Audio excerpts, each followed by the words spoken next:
Hello, can you hear me now? Yes, we can hear you.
Hey, President Kaminsky, we're waiting for Trustee DeSorensen to log in.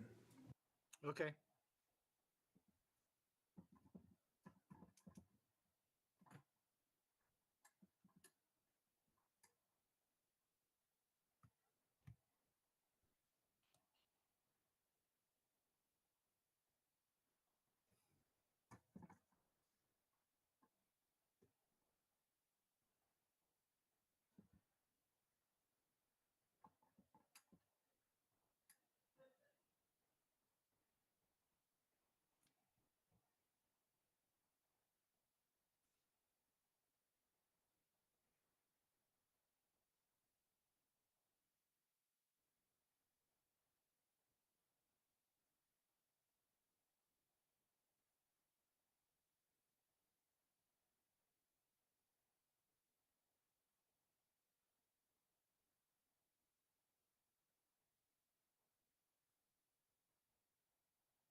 You guys ready?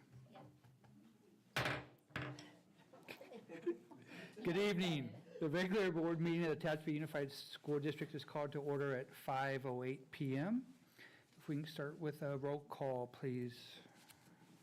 President Kaminsky? President Kaminsky? Here. Vice President Kelly? Present. Clerk Wood? Here. Trustee Cooper? Here. Trustee DeSorensen? Here. Trustee Napier? Here. Trustee Sweeney? Here. Superintendent Larson Everson? Here. And I'm Deanna Barnes. Thank you. Item number 2, the flag salute and moment of silent reflection. This evening's pledge and silent reflection will be led by Mr. Steve Hecker, school social worker at Cummings Valley Elementary.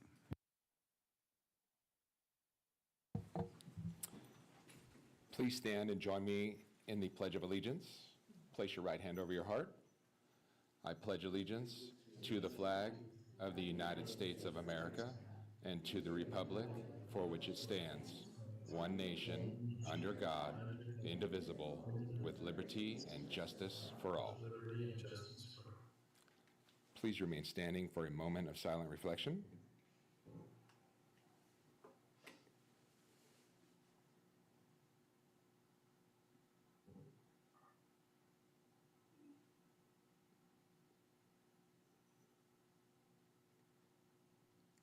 You may be seated. Thank you, Mr. Hecker.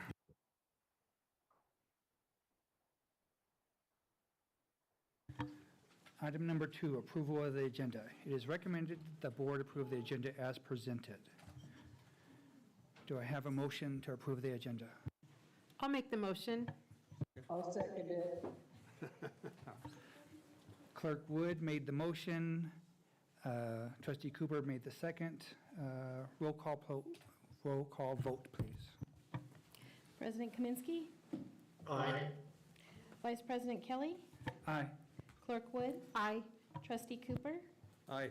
Trustee DeSorensen, Aye. Trustee Napier, Aye. Trustee Sweeney. Aye.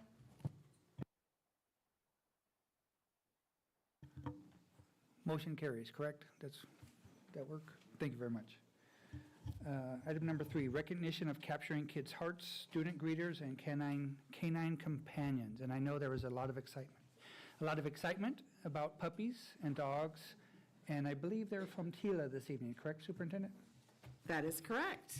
I would like to introduce all of you this evening to our Capturing Kids' Hearts greeters. Hopefully, most of you already got to meet them. Eli and Dylan are both students who attend TILA, and we're very happy to have them here this evening. And then we also had 2 canine greeters this evening, Hilty, accompanied by Dr. Billingsley, and Dane, accompanied by Miss Krista Tidd. And these talented students and canines and their handlers joined us this evening on their own time to help us model and highlight our Capturing Kids' Hearts program. I think they all did a great job. They modeled poise, confidence, friendliness, and hospitality. And one of our important district goals of Capturing Kids' Hearts is to assist students in developing these skills as well as great communication skills. So at this time, I'd like to invite this evening's greeters, Eli, Taylor, Dylan, Hilty, and Dane up front, and the board to leave the dais and come and meet and greet our greeters this evening. Give them a handshake, and we'll present them with a small thank you for their hospitality.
thank you to those greeters and those puppies and their handlers again. Appreciate it. Thank you very much. We're going to move on to section number 4, public comments on closed session. Members of the public will be given an opportunity to speak on closed session items at this time. Do I have any public comments on closed session? Seeing none, item number 1, conduct student discipline discussions and hearings under Education Code Section 48917 subsection E. The Education Code requires closed session in these cases to prevent disclosure of confidential student record information. We have student case number 2023-2024, number 1. The second item is hearing to consider expulsion of a pupil, Education Code Sections 48917 and 48918. Student case number 2023-2024, number 3. At this time, at 5:14, we're going to convene to close session.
Hey, Paul, sorry to bother you. You will need to join the closed session Zoom meeting if you want to be in on that one. I did. I'm waiting for the host to start meeting. Oh, okay. Are you on a different device? Yeah, I'm on my laptop. You might want to mute this one then so we don't overhear the board meeting or the closed session.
So we're good? Mr. McKay, we're good? Everything's, okay. That's okay. Okay, we are reconvening to open session at 7:53. Do want to apologize for the length of time it took us, but, important stuff. Okay, so where am I at? Which one? Okay, so report of action taken in closed session. In accordance with Education Code 48916 sub C, student 2023-2024, number 1, is hereby recommended for readmittance to the Tehachapi Unified School District beginning February 13th, 2024, having met all readmission criteria. Real quick, Trustee Sorensen left the meeting at 7:20 p.m. The motion passed with a motion by Trustee Cooper, which was seconded by Trustee Sweeney. And if we can get a roll call vote, please. President Kaminsky? Aye. Vice President Kelly? Aye. Clerk Wood? Aye. Trustee Cooper? Aye. Trustee DeSorensen absent. Trustee Napier? I abstain from voting due to my absence from previous hearings. Trustee Sweeney? Aye. Thank you. Motion passes 6-0. Report of action take. Oh, sorry, 5-0. I didn't use my fingers, sorry. Thank you. And 1 abstention, thank you. Report of action taken in closed session.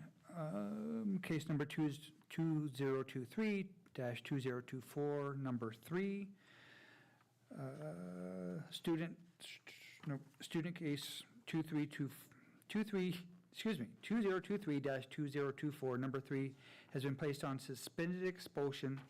Motion by Trustee Sweeney, seconded by Trustee Napier. Roll call vote, please. President Kaminsky?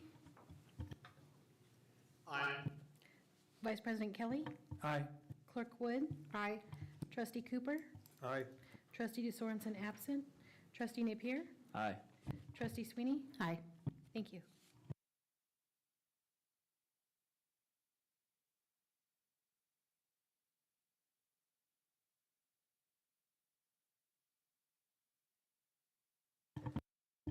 Did you get any of that on this, or do I need to say it again? Okay, thank you. Thank you. Okay.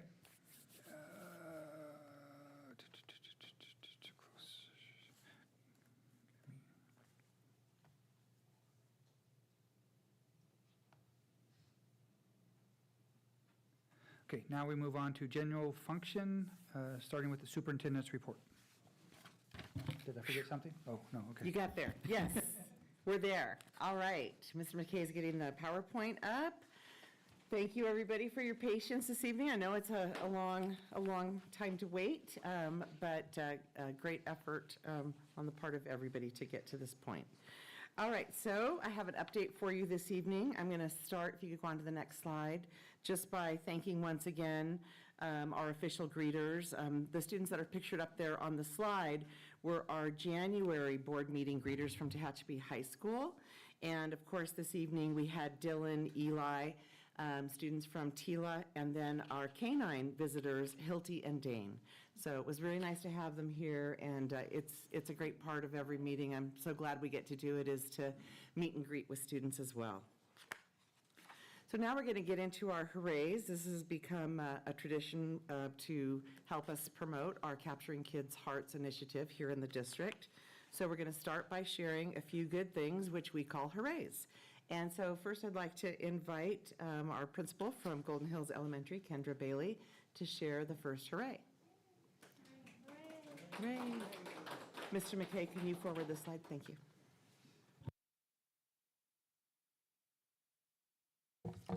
Good evening, Superintendent Larson Everson and members of the board. Our hooray this month is for our PBIS program. So even though we are now doing Capturing Kids' Hearts, we are still doing PBIS as well. And PBIS at our school is all about being safe, responsible, and respectful. And our vice principal, Liz Bowden, is heading up this program. So Eagle eggs are still the currency at Golden Hills, and our Eagles continue to earn them for following school-wide and classroom expectations. And then our Eagles are given a variety of different ways to use them. They get to choose how to use them. So one of the things we do is quarterly events. And at the end of each quarter, our vice principal and the PBIS committee plan some kind of fun student-centered event. So our most recent event was a GLOW dance party, and it was a huge hit. So we did several grade levels of GLOW dance parties, and students received GLOW bracelets and danced to the moves of DJ Raffi, which you can see what he, I don't know how to say it.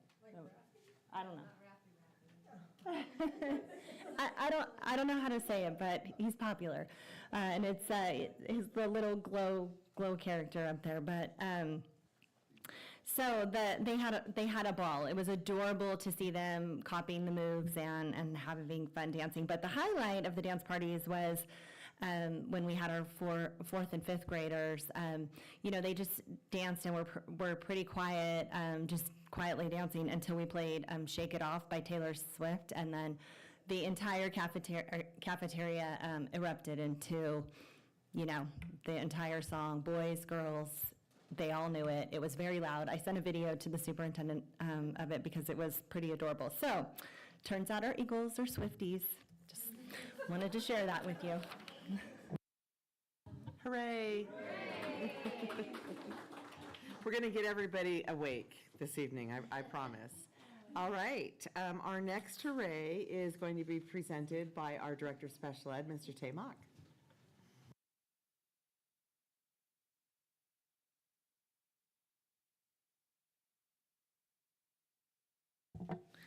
Good evening, Superintendent Larson Everson, President Kaminsky, and the rest of the board. So on January 30th, 2024, Tehachapi High School's unified basketball teams competed against each other, white team and green team, prior to the THS girls basketball games. A unified basketball team consists of students with and without disabilities playing together to enjoy the game, learn the rules of basketball, and practice inclusion. Tehachapi High School has been a Southern California Special Olympics Unified Championship school since 2019. Unified Champion Schools program is aimed at promoting social inclusion through intentionally planned and implemented activities. And I want to introduce our head of, and our spearhead of the program is Ms. Catherine Mackey, who's our THS teacher. Yeah, we couldn't have done it without her. This was all her idea. So, and the good news is the score didn't matter because both teams won. I have a question for you real quick. Two things. I have two daughters in the high school, and they talk so openly about how positive the students are with the special ed kids, and there's so much interaction, and it's such a wonderful thing. Why is that not promoted? Why don't we make that like a huge event? I mean, like we all should, because my daughter played basketball, we showed up like, oh, if we knew, like, this is 2 years in a row now, I think the community would be behind that massively. You could pack the stadium for that. Why is that not something we promote for the community to show up and support those kids? I mean, they would love it. That's a good question, Ms. Mackey. Yeah. What? Very good question. Good evening. Thank you for that question. It has been, so we did it last year, and that was actually part of Mr. Fenton's overall project that he did. We did it very school-wide based. We had our teams come out. We had law enforcement come out with the torch, and they presented the torch. I kind of got in a little bit of trouble that day because the kids didn't want to go back to class. And so they were asking me, can you send them back to class? And there was just a lot of them. So maybe they didn't get all their educational minutes that day, but they did get a lot of their social emotional minutes that day. We just did this just as a group, and as a matter of fact, we have invited Delano. Delano Unified School District has 2 unified teams. They have Cesar Chavez High School and RFK High School. Cesar Chavez won't be able to make it, but we have invited RFK to come up on the 27th of this month. So we're hoping that they get their transportation money and they can come up and play. We'll be doing like a full-day event with a assembly schedule that day, and then the assembly will be whatever teams play against each other. It could be either,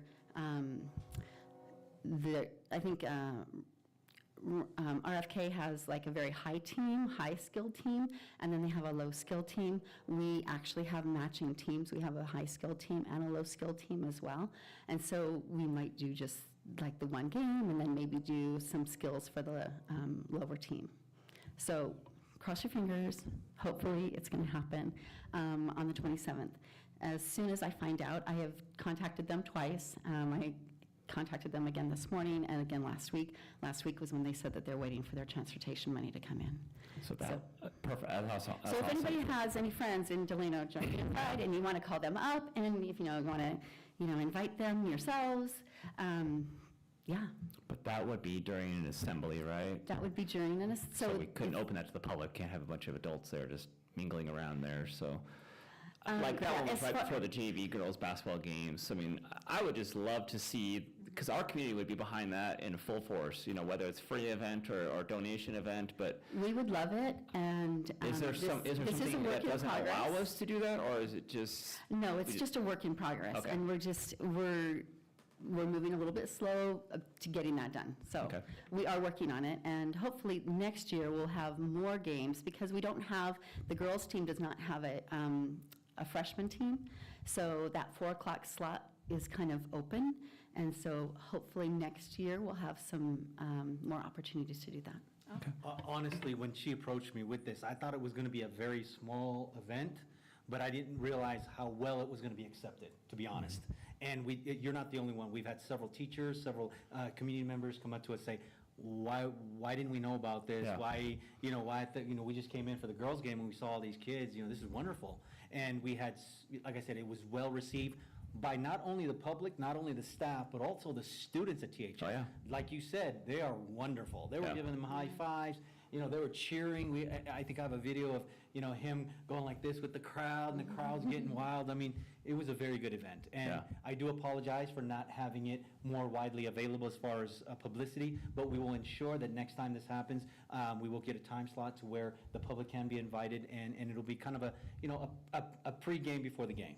Yeah, no, that'd be wonderful. Yeah, I was involved with the torch run downtown when they did that, and I mean, the amount of people that showed up for that was incredible. So I know Yeah. that our community supports what you guys do Our community tremendously. So it'd be they such a do. cool event to free, raise money, donation, whatever, that's irrelevant. But I mean, I think it'd be super cool to get the public involved for sure. Well, our unified players and our athletes are ready to play Delano. They're hoping that they come. So hopefully that happens. If that doesn't happen, we'll be working towards that next year. We're actually going to move into, in the spring season, introduce bocce. So we'll have some unified bocce teams. So, Yeah, and if you watch the Super Bowl, they did have a unified commercial where they had the unified, one of the players from the flag football team. So this is part of that. And also, if you want to donate, it's to taymoxkids.com if you want to donate any of that funds. So, okay? All right. Thank you. Yep. Any other questions? You said it was the 27th? the 27th.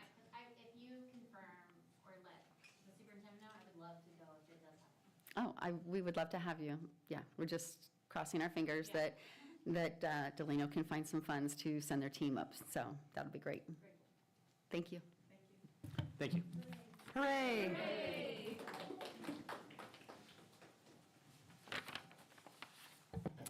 Okay, we have a hooray from Dr. Porter for TILA.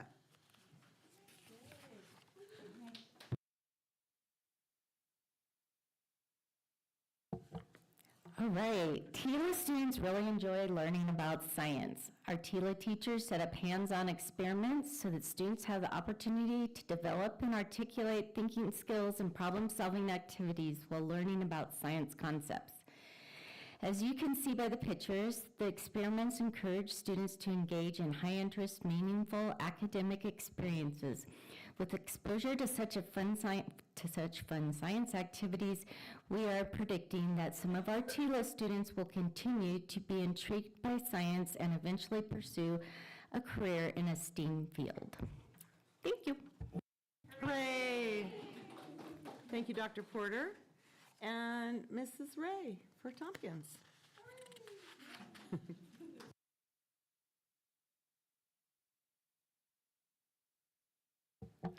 Good evening. So our hooray this month is National Kindness Week. So I get these off the wall ideas that I wanted to do snowmen because it's cool to be kind.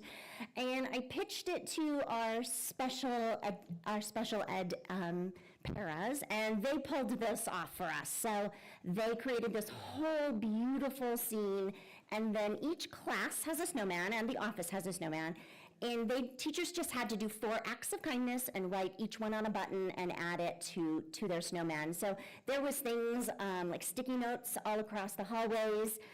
Superintendent Larson Everson was there, and there's really nice sticky notes. The first one we saw was, "You are beautiful." That's really nice to walk in a door and see that sticky note. We also had campus beautification, classes read to each other, and then administrators got tea and cookies from the TK class. So we really enjoyed that. Another class made notes and took it to the senior manor, and there was really a whole bunch of kindness acts going on. And then at the assembly on Friday, I challenged them to be the student body that celebrates and practices kindness all year long. So it was a great week, a great kindness week, I'm sure, across the district, but it's cool to be kind at Tompkins. Hooray. Thank you, Mrs. Ray. And now, Mrs. Paxton from Instructional Services. Good evening. I have a hooray for Tila, who was nominated as Capturing Kids' Hearts National Showcase School by their CKH strategist. So we have a coach that works with each of our site principals on the implementation of Capturing Kids' Hearts at their school. In order to be nominated, a school has to have a high level of implementation of Capturing Kids' Hearts, which includes a high percentage of staff being trained in the tenets of Capturing Kids' Hearts, and also has to demonstrate a positive impact in school culture based on data collection. So hooray for TILA. Hooray! Thank you, Mrs. Paxton. And the next one is actually my hooray. We had a professional development day on Monday, January 29th. That was a non-student day. And this day was dedicated to professional development for teachers. We had 4 training locations with teachers grouped by grade span and subject matter. And the focus of the day was EDI, or explicit direct instruction. This was our day 2 on this topic, with the first day being the professional development day back in October.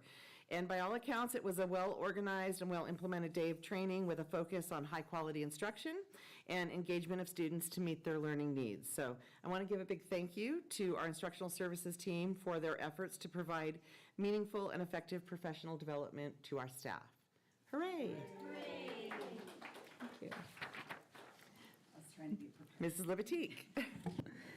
So our hooray, this is our team of ASB students who are passing out our iReady incentives. So we passed out over 600 incentive awards on Monday the 5th for students who demonstrated progress on their mid-year assessments. Hooray! Thank you. A little, another look at K9 Companions. This is a hooray for me that we have an item on the agenda this evening for the board to consider a partnership with K9 Companions and for them to be here this evening as greeters. I want to, on the record, thank Dr. Billingsley and Mrs. Tidd for attending this evening's meeting and bringing Hilty and Dane as special guest greeters. K9 support for students with unique social and/or emotional needs is something that TUSD has made significant efforts to support in the past and in the present. And many of you are familiar with the prior history of TUSD facility dogs, in which the district invested a lot of dollars to provide K9 support. However, due to the terms and the assignment of specific handlers, the dogs became unavailable to provide student support, as the handlers who were TUSD staff members left employment of the district. So fast forward to now, current student needs indicate an increased need for student social emotional support, which TUSD has increased greatly with the addition of school social workers, intervention specialists, and school psychologists at every school. The addition of availability of canine support at no cost to the district would broaden the resources available to students greatly. Later in tonight's meeting, the board will be presented with a proposal to approve a partnership with Canine Companions, and irrespective of the board's decision on the proposed item this evening, I included this as a hooray because the catalyst for this partnership began as a very enthusiastic discussion in August during National Night Out. And you can see what these pictures, and there's a little video up there that I hope is going to work, are from National Night Out. You want to see if you can click on the video and make it work?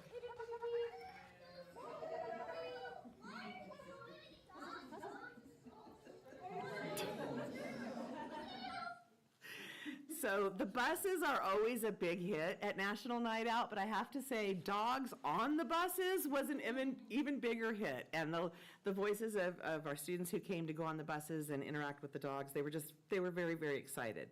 So again, I want to thank Dr. Billingsley and Mrs. Tidd for their openness and their excitement towards this project, as well as Dr. Porter and Mrs. Carrie Austin for their hard work over the past several months in order to get us to this point where we could bring it forward as an agenda item. So that's what I have to say about Canine Companions, and again, it's a big hooray. Hooray! All right, next we have Mrs. Markison from Cummins Valley. Good evening, board. My name is Taylor. My hooray tonight is Go West and Big Chill that was brought to our school by the magnificent music teacher, Mrs. Nettles. She has outdone herself again with another round of really great programs. Our fourth grade students sang and danced and took us back to a time full of the cowboys and then the fresh air and a lot of innovation to Go West. Our third grade students shared the Big Chill, chock full of wintry songs that everybody smiled and wanted a nice big and then mug of hot chocolate. As always, the kids are just a total joy to watch.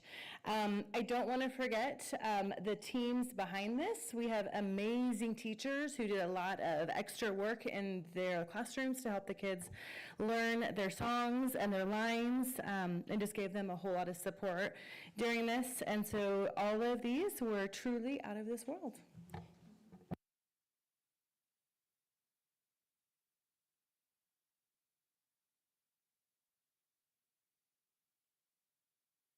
Bear with me for a moment because I seem to have this placed, my sports update. So give me 1 second. I want to make sure I get it right. I apologize.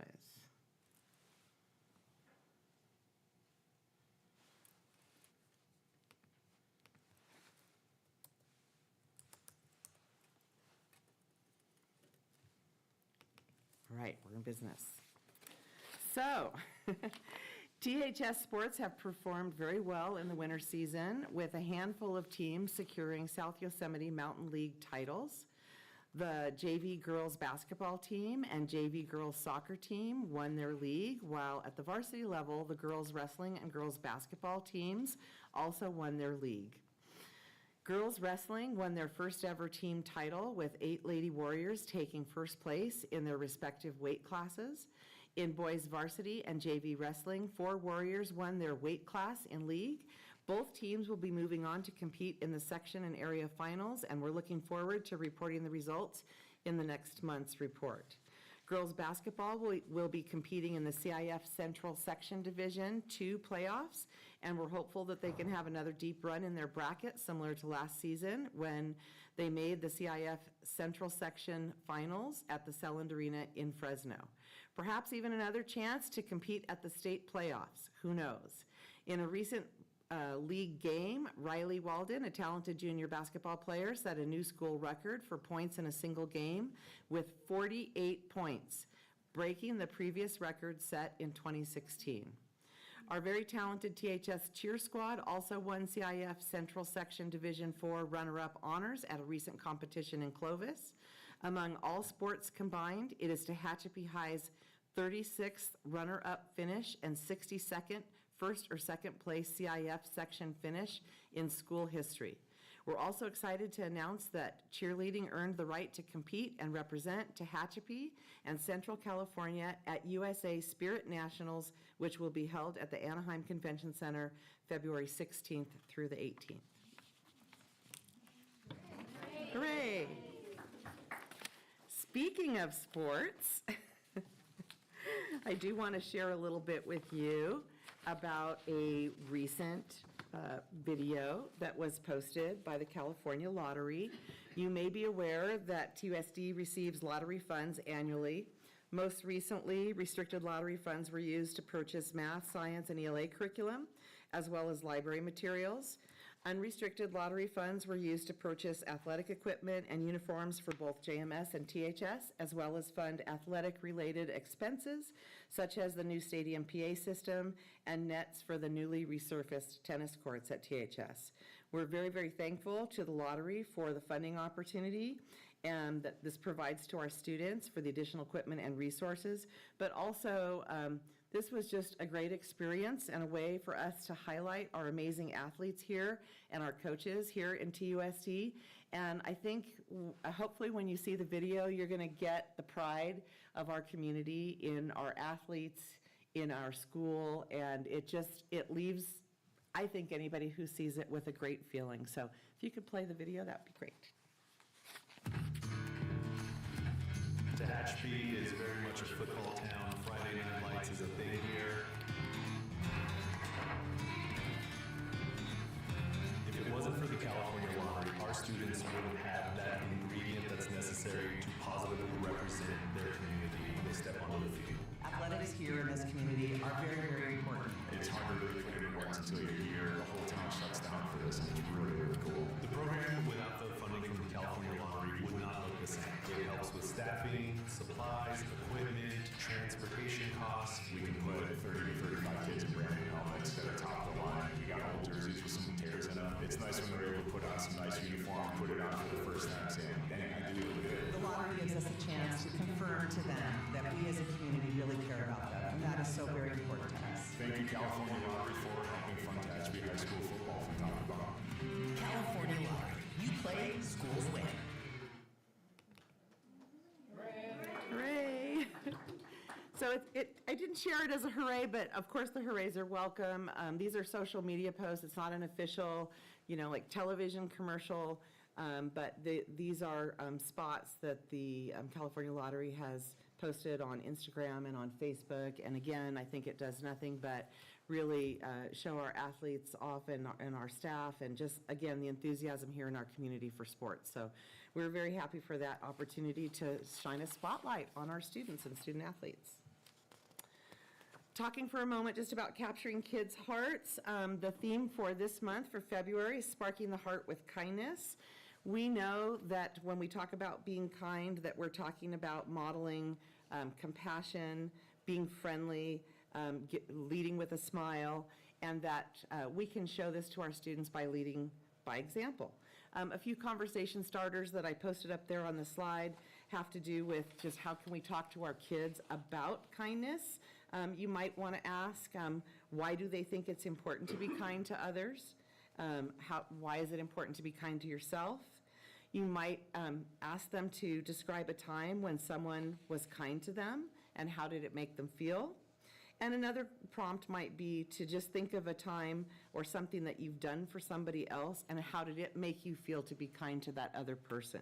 These are just all ways to open up that conversation with students. I think for students it is important to have tangible examples, right, and to talk about real life experiences that they can relate to.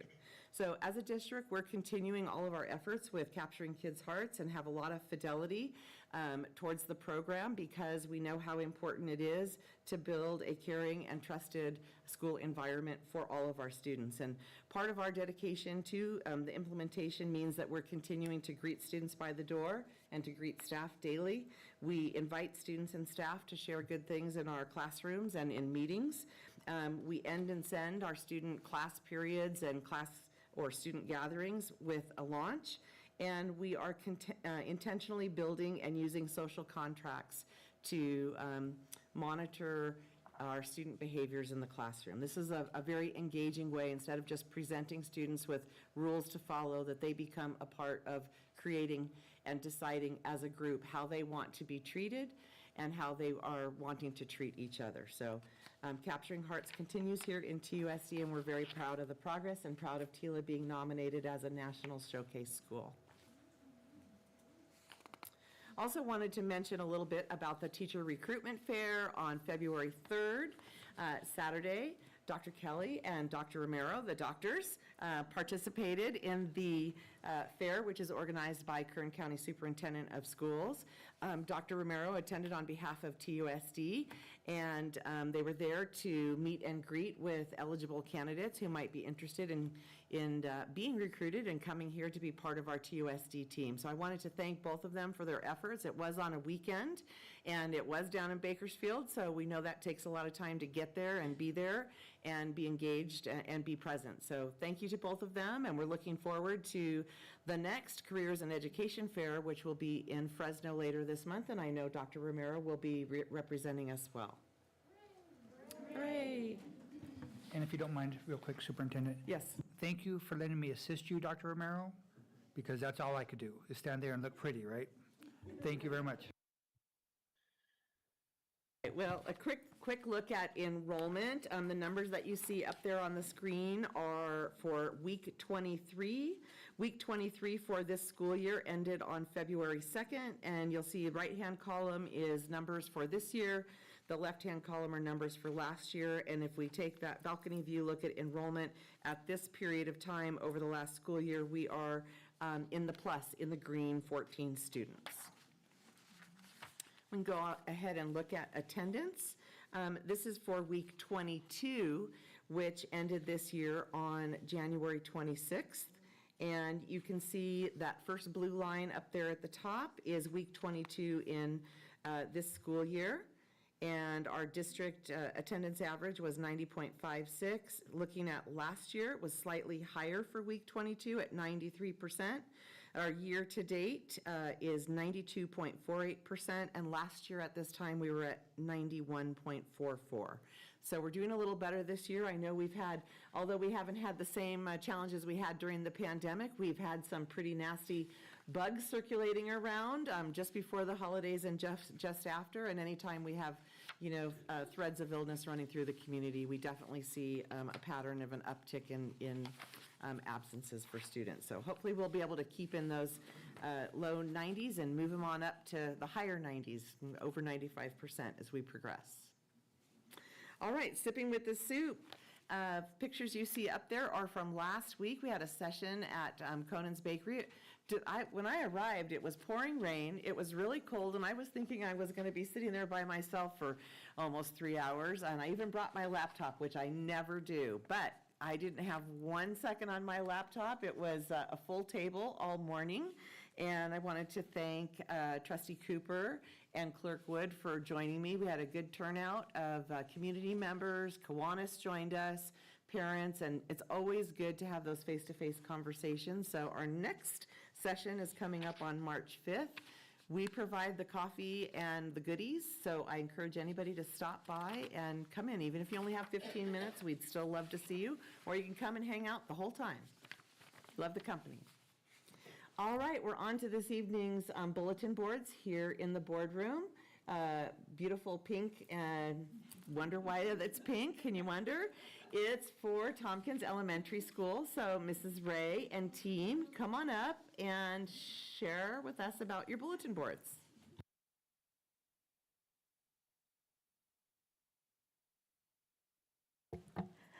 I think I'd love to bring a petition to you to change Tompkins colors to pink and black tigers. I think that would look really lovely. Thank you for whoever put me in February. I was February last year and I'm February this year, and I absolutely adore the color pink if you've ever been in my office. So we tonight are going to be talking about the enrichment opportunities at Tompkins. I am joined by Christina Andrade, my vice principal, and Christy Fiskus, the learning director, and then the lovely Mrs. Lupe Cowan, who leads TEAM, which we're going to be talking about tonight. So a little bit about Tompkins. I was doing some research. It's the oldest elementary school in the district. It opened as an elementary in 1968. It originally opened as Tehachapi Junior High in the 1960s, and it's named after the longtime trustee, Ed Tompkins, and there's a big picture of him in the workroom. Our student groups, we currently have an enrollment of 676 students, and you can see our student group population. Students with disabilities, we have 92, socioeconomically disadvantaged 319, foster youth 8, homeless students 40, EL students 65, white students 282, and African American students 11. So some enrichment opportunities at Tompkins, that's what I want to kind of talk to you about, is all the opportunities that we provide for our students. We have TEAM, we have Homework Club, and then we also have enrichment clubs and daycare. So what is TEAM? TEAM is a state-funded program that is a result of the 2002 voter-approved initiative, Proposition 49. TEAM is a part of the after-school education and safety program known as ACES. It operates Monday through Friday from dismissal until 6 p.m. throughout the school year. The ACES program was created through partnerships between school and community resources to provide literacy, academic enrichment, and safe constructive alternatives for students in TK through 9th grade. So I had to pick Mrs. Cowan's brain for this because she's the facilitator. So right now we're serving 65 students, and this is what their schedule looks like on a daily basis. So they're served supper right when they get there, when school is out. They have PE utilizing the First Tee program. It's a golf program which emphasizes the 9 core values of honesty, integrity, sportsmanship, respect, confidence, responsibility, perseverance, courtesy, and judgment. They do science and ELA using Generation Genius, Hands-on Science, MindWorks, ELA. They also do art. Mrs. Nettles comes and provides music. They have homework assistance. They also have a technology piece doing iReady, Prodigy, and many other resources. They have SEL lessons using the little Spot series, and then before they leave, they get a snack. So lots of food, as you can see on the boards. A lot of the students wrote their favorite thing about TEAM is the food. They like the snacks. So I'm going to introduce Mrs. Cowan, who is the ACES coordinator, and she's going to talk to you a little bit about her team. Mrs. Cowan. Okay, thank you, Mrs. Ray.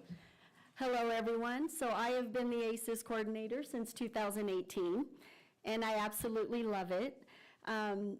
I can just see the joy in the kids' faces when they come in every day after school, even though it's after school. We have 4 teachers or paras that are, the first one is Miss Julissa Cabanillas. She's been with us since 2018 as well.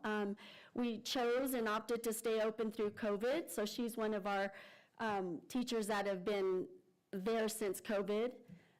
We have Brianna Wallace. She is the 4th and 5th grade teacher. She's been there 3 years. A lot of our teachers stay for a while, so that is very nice. And then on the next slide, we have 2 more. So we have, they're fairly new to our team, but we have Elijah Bohannon, who does 1st grade, and then we have Taylor, I'm gonna mess her name up, Ruitt, I believe, does 2nd grade. And yeah, so there's our, we do have a attendance clerk that helps with homework as well. And then we just hired Miss Bonnie McCracken as well for assistance with reports and things like that. So we have a wonderful staff. They're very dedicated, and I'm very pleased to work with them. And then now I'm going to introduce Mrs. Andrade. Good evening, everyone. Another great enrichment program at Tompkins is our homework club. So our homework club actually came about through the ELAC meetings and listening to parents and what they felt they needed to support our EL community, our EL students. Some of our EL families are unable to help our students because they don't understand the homework. So one of the requests was some homework support. So we have the homework club, which is Monday, Tuesday, and Friday. It's right after school until 4:15. And Miss C is the one that provides the support for the students. So currently we have 15 students enrolled. And there we go. We also have, we've been able to offer 2 sessions of enrichment clubs. The first session was October 16th to November 13th, and those included art clubs, Tiger Bots, book club, and science club, and these are ran by our own teachers. And then for session 2, we have buddy art, which is some of our older kids being able to support the little ones to help guide them through different art projects. And we also have the Lego Robotics Club. Thank you. Now I'm going to turn it over to... No, you can do it. You got it. Okay, I got it. And then we have daycare. So we currently serve 76 students in the morning, but the average is 40. In the afternoon, there's 72 with an average of 40. The hours are from 6 a.m. Until school starts, and then right after school until 6 p.m. And the staff on our daycare team is Miss Brenda. I don't know how to say her last name. I apologize. She's the manager. Sally, she's the AM aide. Elizabeth, AM aide. London, Peggy, and Yamilet. I am sorry if I mispronounce your name. And additional offerings that we do, thank you, Claire, for putting me up here, are field trips, theater, martial arts, robotics, and dance. And now I'm going to turn it over to our lovely principal, Mrs. Ray. So this is just kind of a quote that I wanted to share with you. Our philosophy at Tompkins, education is the key, which will unlock the door of opportunity for you. So we're trying to provide as many opportunities to our students as possible. So thank you so much.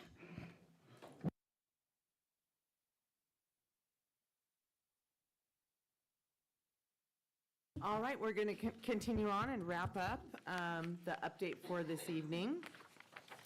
Have a few upcoming dates and events that I want to just bring to your attention. They are posted there on the slide that I talked about in the sports update, that THS Cheer is going on to Nationals in Anaheim. And later this week on Thursday, there's a Facilities Advisory Committee meeting at 6 p.m. Lots of events coming up at the schools. JMS has a Valentine's dance coming up this week. And Friday, girls and boys wrestling will be at Selland Arena in Fresno.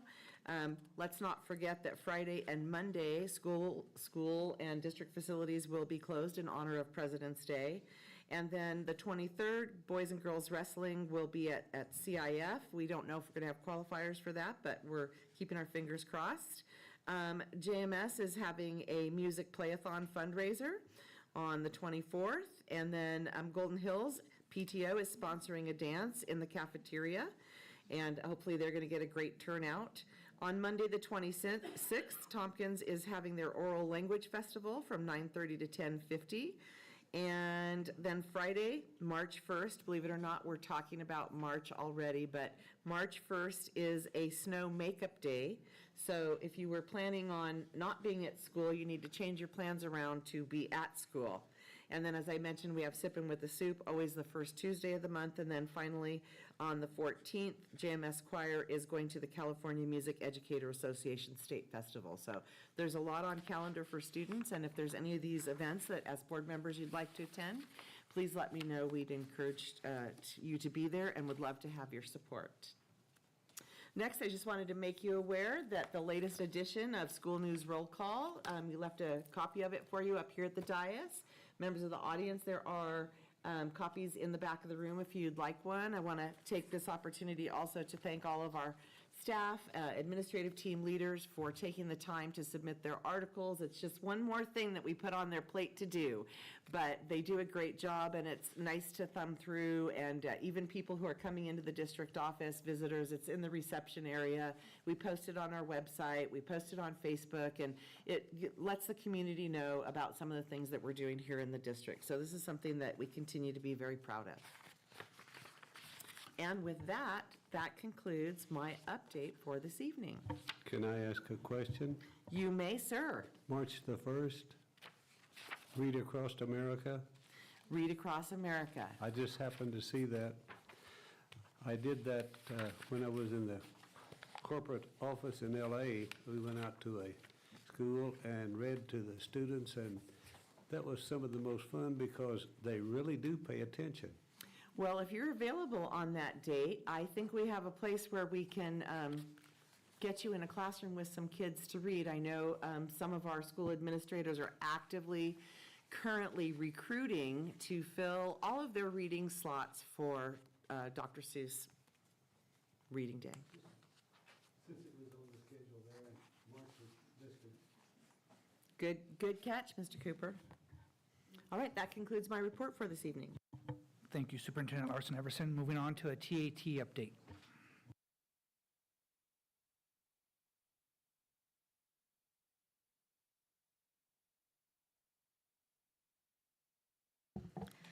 Good evening, Superintendent Larson Everson and school board members. I'm Lisa Archie from the Tehachapi Association of Teachers. I have multiple jobs, the secondary VP, grievance, and bargaining chair.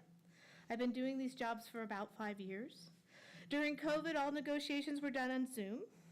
And from the very start, Mrs. Larson Everson provided great knowledge and support for teachers, speech pathologists, and nurses. We must have negotiated 16 different MOUs that had to be written and planned to keep education moving forward. I would never have imagined the whole contract would require even as more time and energy than the COVID 2021 school year did.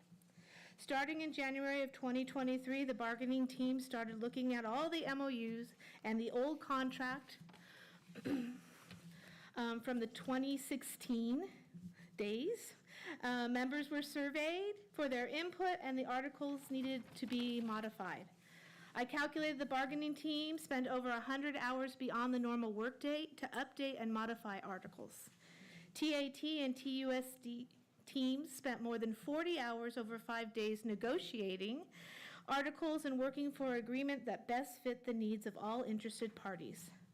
The negotiation process went smoothly due to both teams being concerned about most of the same issues. There were also some areas of different opinions, but thanks to the bridges of communication that we have built over the years, the process remained steady. It is with great pleasure and relief that the 2023-2024 collective bargaining agreement is now complete, as any living document can be. TAT had a 99% yes vote ratification.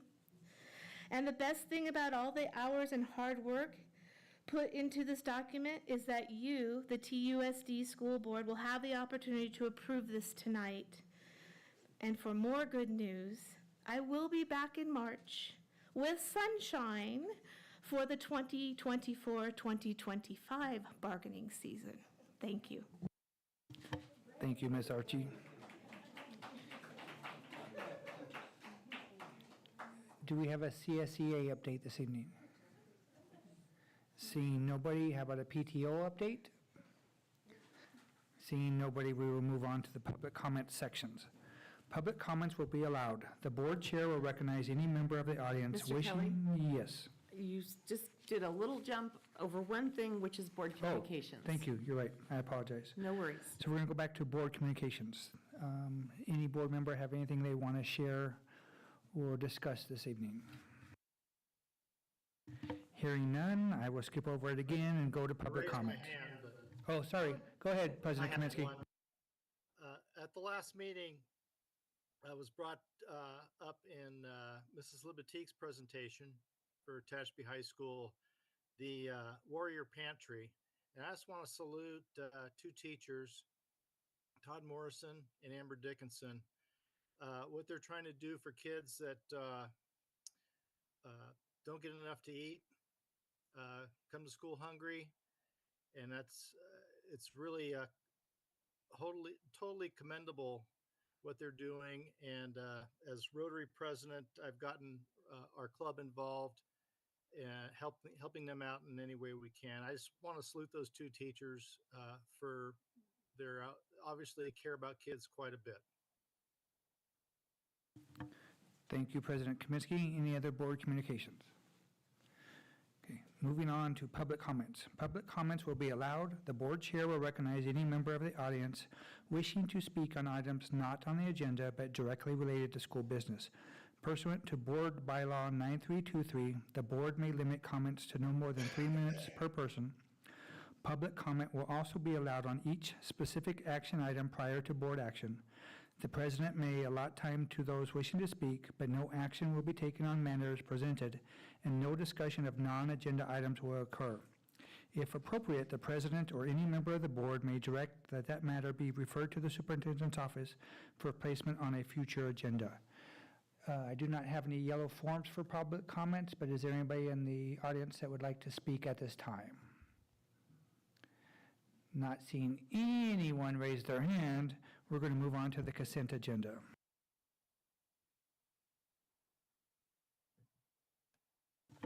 And I know President Kaminsky has a longer lean into this, but basically the consent agenda are items that at first appear to be non-confrontational or nothing like that, so it is recommended at this time that the board approve the consent agenda as presented. Does anybody need to pull anything from the consent agenda? Not seeing anything. Ms. Barnes, can we get a roll call vote, please? Oh, I need a motion, please. All motion. Second. All motion. We have trustee Sweeney with the motion, trustee Cooper with the second. If we can get a roll call, please, Ms. Barnes. President Kaminsky? Aye. Vice President Kelly? Aye. Clerk Wood? Aye. Trustee Cooper? Aye. Trustee DeSorensen absent. Trustee Napier? Aye. Trustee Sweeney? Aye. Thank you. Motion carries 6-0.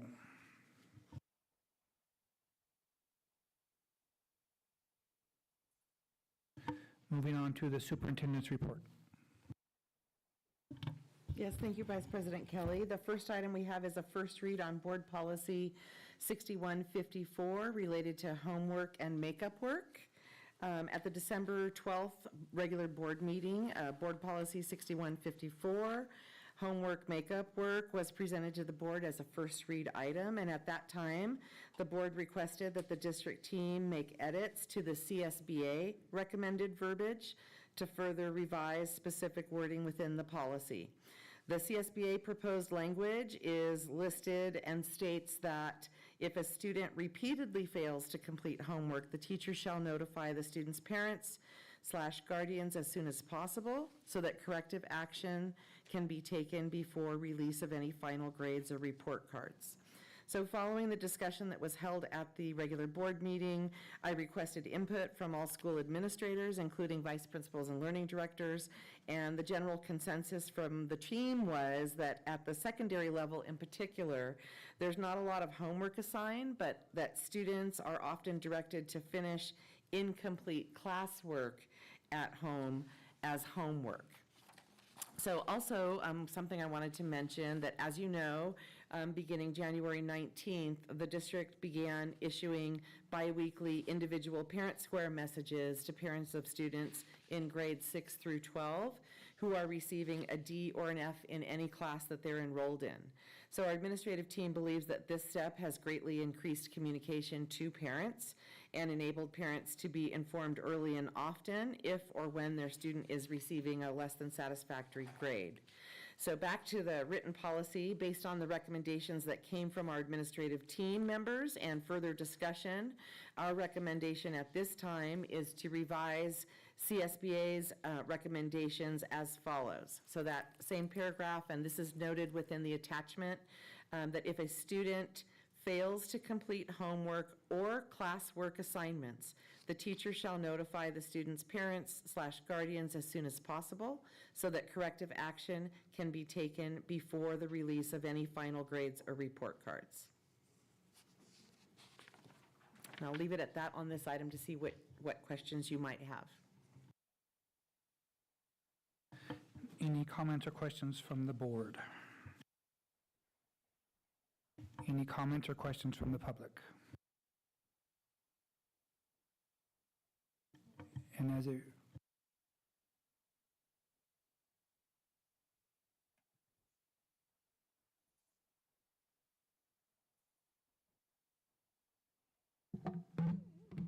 Did you say that we are to contact every parent for every student who doesn't turn in homework? No, that's not what I said. If, Mr. McKay, if you can actually click on the attachment, you'll see the draft. It's so small, I'm sorry. So let me clarify. It's okay, we can try to make the screen bigger. The recommended language from CSBA stated, if a student repeatedly fails to complete homework, the teacher shall notify the student's parents or guardians as soon as possible. So I think the discussion, if I'm remembering correctly, was really centered on that word repeatedly, of trying to interpret, I think that came from President Kaminsky, of trying to understand, well, what does repeatedly mean? So as we solicited input and we're looking at it, and mind you, within policy, it already states that at the beginning of the year, a teacher shall communicate homework expectations to students and their parents and guardians, and that homework guidelines shall also be included in student and/or handbooks, et cetera, like all those things that we typically do. So instead of using that word repeatedly, what we're proposing to do is simply have it state in that portion of the policy, if a student fails to complete homework or classwork assignments, the teacher shall notify students' parents or guardians as soon as possible so that corrective action can be taken before the release of any final grades or report cards. I think without a word that indicates it's been done multiple times, it's going to make teachers, especially secondary teachers, you're going to have us making a lot of phone calls. Well, there is a S on the end of it, which means that it's plural. Let's hope. But it's not clear, though. Is it 2 times? Is it 3 times? Is it 4 times? What are you talking about? How many times? And that's where I think there could be a question. Am I calling after 2 times? Well, am I calling 75 parents in a day? Because we're seeing a lot of that at secondary where kids aren't doing work. Well, first of all, it doesn't say necessarily call. It says the teacher shall notify the student's parents as soon as possible. Well, whether it's a call or an email, whatever, it could be a lot of parents. And so I think it would be beneficial for teachers to have some kind of clarification with a number or something, because it's not clear, and it could end up being a lot of time, which we don't have. That's my input. So I think I hear what you're saying, and I'll leave this to the board. This is really a board discussion, right? Because this is board policy, which is very broad. It's not administrative regulation. There is a lot of variation in the expectations that are set by teachers depending on the grade level or grade span with regard to the amount of homework or classwork that's given and how much that counts towards their grade. So this is where I mentioned that we're pushing out those grade scores that are below satisfactory on a biweekly basis so that parents are informed, because I think, and board can weigh in on this, that what seems most important is if a student is failing to complete homework or classwork to the extent that it is impacting their ability to perform well in that class, AKA affecting their grade, that's when the expectation is for parents to become informed. I don't disagree with you at all. I just think there has to be clarification. That's all. So are you saying that you prefer repeatedly? I think that's a better word than not having anything in it all. Than just having it be plural? Yeah. I have a comment. I think there needs to be some emphasis put on the parent side as well. You know, if Mrs. Bowman is emailing me over and over and over, emailing me over and over and over, and I don't respond, well, she shouldn't have to keep doing that. That's ridiculous, right? So I understand some parents are engaged and some aren't, but that could be quite taxing for them to feel like, gosh, dang, I'm emailing Tyler 100 times, he doesn't respond. You know, maybe they try some other techniques a little bit, but there are repeated offenders of students that's a lot of work. I mean, as a parent who has students who struggle with homework, I appreciate the communication, which is abundant, especially in the middle school level. The teachers are incredible. I bombard them almost daily with emails, so it's been amazing. But I'm engaging them, right? But I understand this policy, but I don't think they should have the need to go, I got to email them again and again, because the policy states, right? It needs to be like, after 2 attempts or something like that, there should be some language in there. If they attempt to reach the parent through Parent Square, through email, maybe, you know, multiple means, at some point it's like, what are you going to do, right? They can't do it forever. So I don't disagree. Again, no, I don't know what that language should be. I think there should be multiple attempts through various means of communication or whatever, but I don't think they should have to spend the entire school year just sending emails to nobody, you know? President Kaminsky, do you have some input on this? Yes. I wouldn't expect a teacher to repeatedly, to use that word, notify the same parents over and over when they don't get a response. And it also says as soon as possible. So if a teacher's got lessons to plan, tests to correct, whatever, it gets put off. And I'll give an example. When I was vice principal at the middle school, I often had discipline triage. I would handle the worst, most important items first. If I didn't get to other referrals or whatever later in the day, they got put off till the next day. And so here, if you've got a student that's, whatever the number is, and their parents have not been contacted, that would be, and their grades being effective, that would go to number one. If I've got somebody, I've notified the parent 10 times and gotten no response, I note it somewhere, make sure you document it, and again, go to the ones where you can make an impact and get them to change their ways. Just one comment. To Ms. Bowman's point, the repeatedly, I think something does need to be there, because when I read that tells me every time my homework is missing, or my child's homework is missing, I'm expected to get a phone call. And that's just the way that sentence reads. Whether I'm a teacher or a parent, that's what that tells me. So I do think there needs to be some kind of context there as well.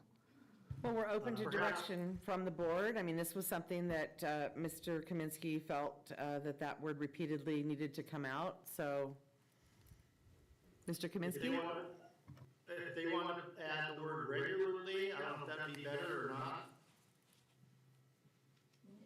No, what does that mean? I think a student could be missing, it doesn't have to be regularly, it's at that tipping point, right? When their assignments, the missing assignments begin impacting their grade, and that in some classes could be 4 or 5 assignments, doesn't necessarily mean it's regularly, but it's enough to. Could it be a drop of a full grade? Could that be reasonable? I would worry about the students getting D's and F's. Drop of a third of a grade, drop of a half of a grade? Parent Square is covering that for you. So, I mean, maybe we're creating more work for them that's not needed. I mean, I've struggled with this with my kids where my boy's like, oh, I have no missing assignments, and things are great. All of a sudden it's like, you got a D, really? So this is helping me get ahead. Of course, I have a lot of other tactics with the teachers right now, trying to help my boys, but I think we're creating more work for the teachers that are unnecessary, and yes, there are moments where the teachers do go out of their way for the students that don't have parents involved as much as they should be, which they know that. They know where those moments are, that they need to kind of dive in a little deeper. I think the level of communication that's out there between Aries, Canvas, I have personal progress reports that my boys are supposed to hand to their teachers every single week.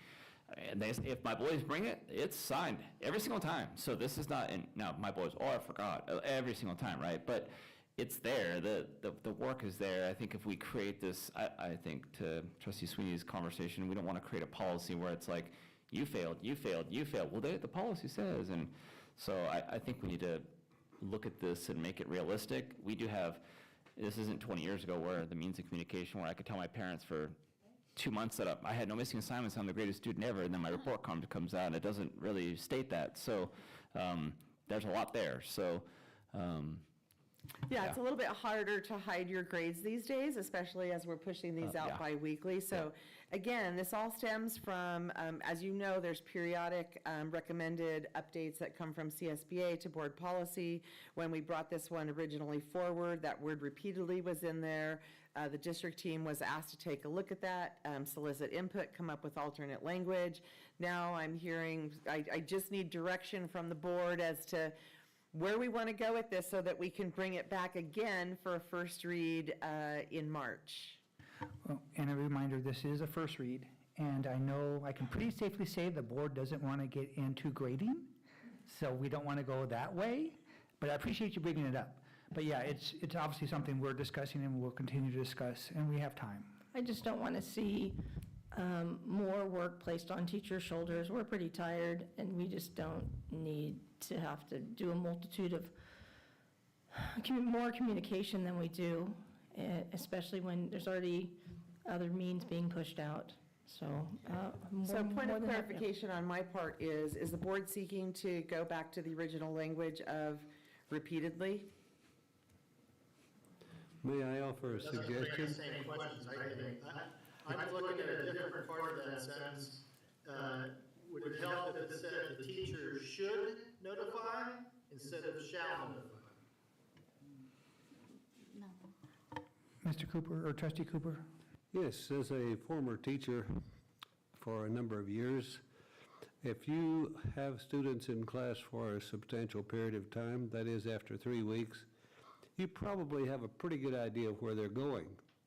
And I think we should make it as necessary because you're not going to flag everybody for every late assignment or assignment they missed.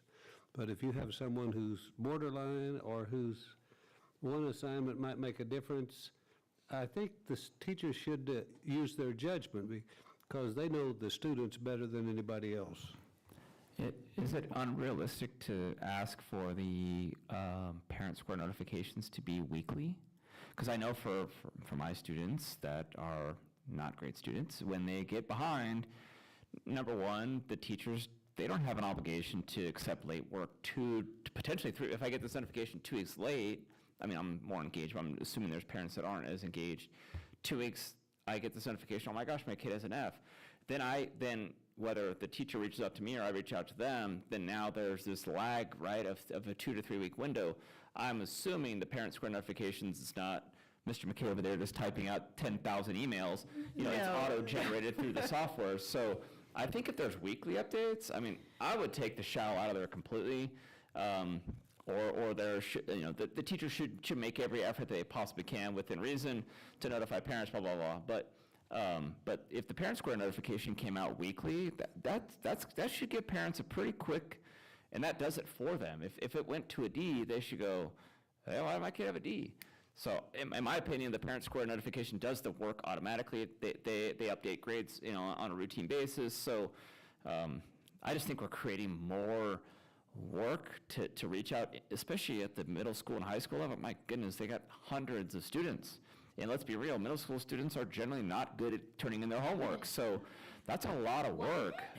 And I don't all disagree of mine, with you. right? So that's a lot of work for them. I think parents, let's use technology to our advantage. Let's not, and as parents, I know if I email any one of the teachers, they're gonna get back to me. So on that point, I think that's something that I would need to go back and talk to the team about, and I'll clarify as to why. So number one, I don't necessarily disagree with you on anything stated.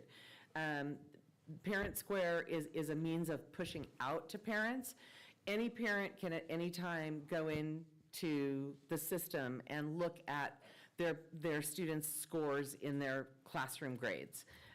We have a communication plan that has been board approved, and the expectation that has been shared with our teachers is that grades are updated in ARIES biweekly. So every 2 weeks. So we have to recognize the number of students that, not talking about elementary, but at the secondary level, they are serving 150, 180, sometimes above that number of students weekly. And in their contract time, they have one prep period. So in that 50 minutes, they're not able to grade and score and update for all of that number of students. And email 50 parents. And email 50 parents. So that's why it is on a bi-weekly, because you might not see necessarily a grade change every week, because it takes them time, most of the time done in the evenings and weekends, as they score all of those materials and then enter the results into the ARIES platform. So that would be my caution about wanting to send something out weekly. I think we would have the ability technologically to be able to do that, but knowing that parents can check those scores at any point in time, midnight, 2 o'clock in the morning, whenever you want, every day. I just don't know if it's a fair expectation on teachers to think that the grades would be significantly changed or updated within a week's period of time. That's fair, absolutely fair. But if it came out, just say every Friday, and if it's a D, and then by the time my son turns his work in, the next week's a C, I shouldn't get the notification. So even if the grades aren't updated, that would help the parents get ahead of it. You know, even if it's not exactly updated to the date. Again, I'm not in favor of creating policy that creates more work that potentially leads to a dead end for the students or the staff themselves. So, especially at the middle school and high school level. Trustee Cooper looks like he's itching to say something more. Just from the teacher's standpoint, you want consistency of grading. You don't take late papers because they may have been scored off of someone else's. And besides that, you have to go back and find your key and find what you graded and how you graded it, and you have to dig out your papers. I know all about that. It's all true. So back to the issue at hand this is a first read on the revisions from the prior first read, and I haven't, and help me out here because I know it's getting long. I'm just looking for some consensus so that I have some direction to move forward on what we're bringing back for the next time. So you're looking for some recommendations right now? I'm looking for direction from the board as if we're going to continue to try to take a stab at revising what's here, if we're going to go with the original recommendation from CSBA. I've heard a couple of suggestions, but those have been independent suggestions from the board. I haven't really heard consensus. I have two suggestions for me personally is to take out shall, because that means they have to do it and they better do it, even though the sentence prior to that does not give clear direction, which that would, as a policy person in the government sector, that would drive me absolutely insane. Like, you better be clear if you're going to tell me I have to do it. That's not clear enough. In addition to that, I would add some sort of a, teachers should do their best to, make best efforts to communicate with the student and or the parents when, they see their missing assignments affecting their grades in a negative way. That gives them the leeway to go, you know what, this kid's got an A, he missed one assignment, not a big deal. They're the experts. They're the ones who know the students. To create a black and white policy to try to put them in a box to do that, to me, I think is inappropriate and unfair to them. I think there should be a sentence in there, the district shall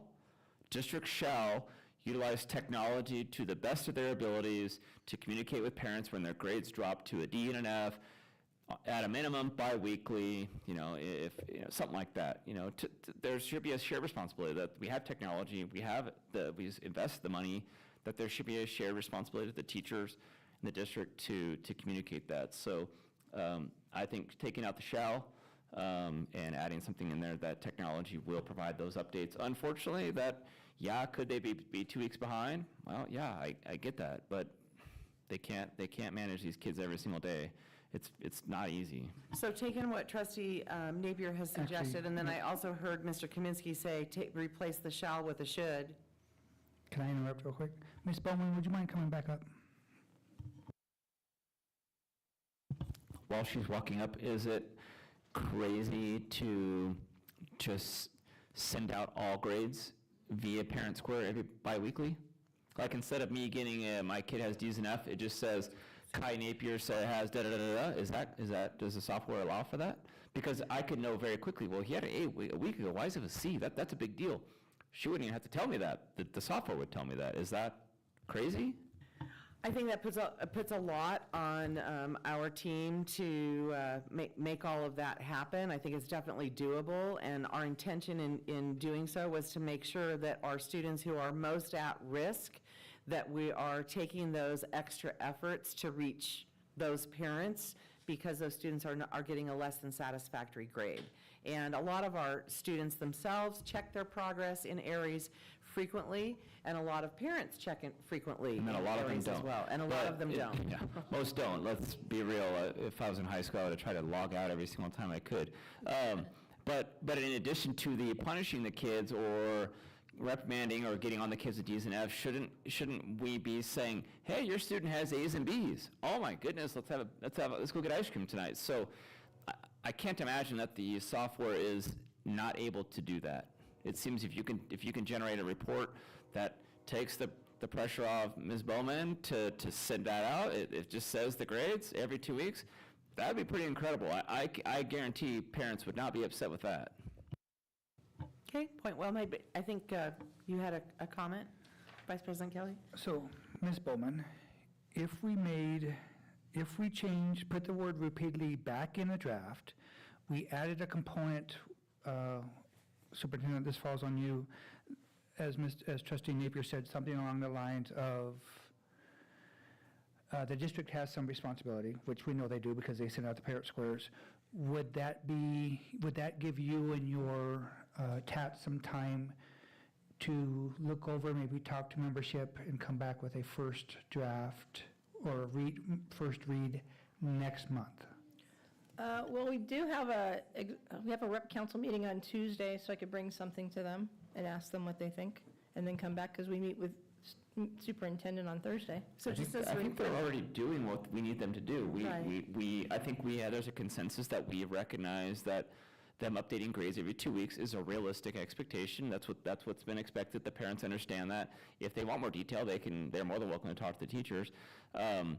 But if I just don't think we need to put more on them. If they're updating every 2 weeks, we should try to utilize the software to provide that information out. And if there's someone on the board that thinks that one letter grade drop, but use the technology for that. I'm guaranteed that technology can do that. We can't expect these teachers to go, oh man, Kai Napier dropped by 1. I better email Tyler. That's crazy. That would be absolutely. I'm not saying you're saying that. I think I have enough direction to take a stab at it for, with our team, reviewing the notes that I have and kind of listening to the record from this evening. I think we'll be able to swing back around and take another swipe at this one and bring it back in March. I mean, I caution, because this is board policy, that this is at the board's direction. It doesn't get into administrative regulation, and the teachers do set what their classroom expectations are through their syllabus, right, or their syllabi of what they're passing out to parents. And so I think that is kind of a different conversation.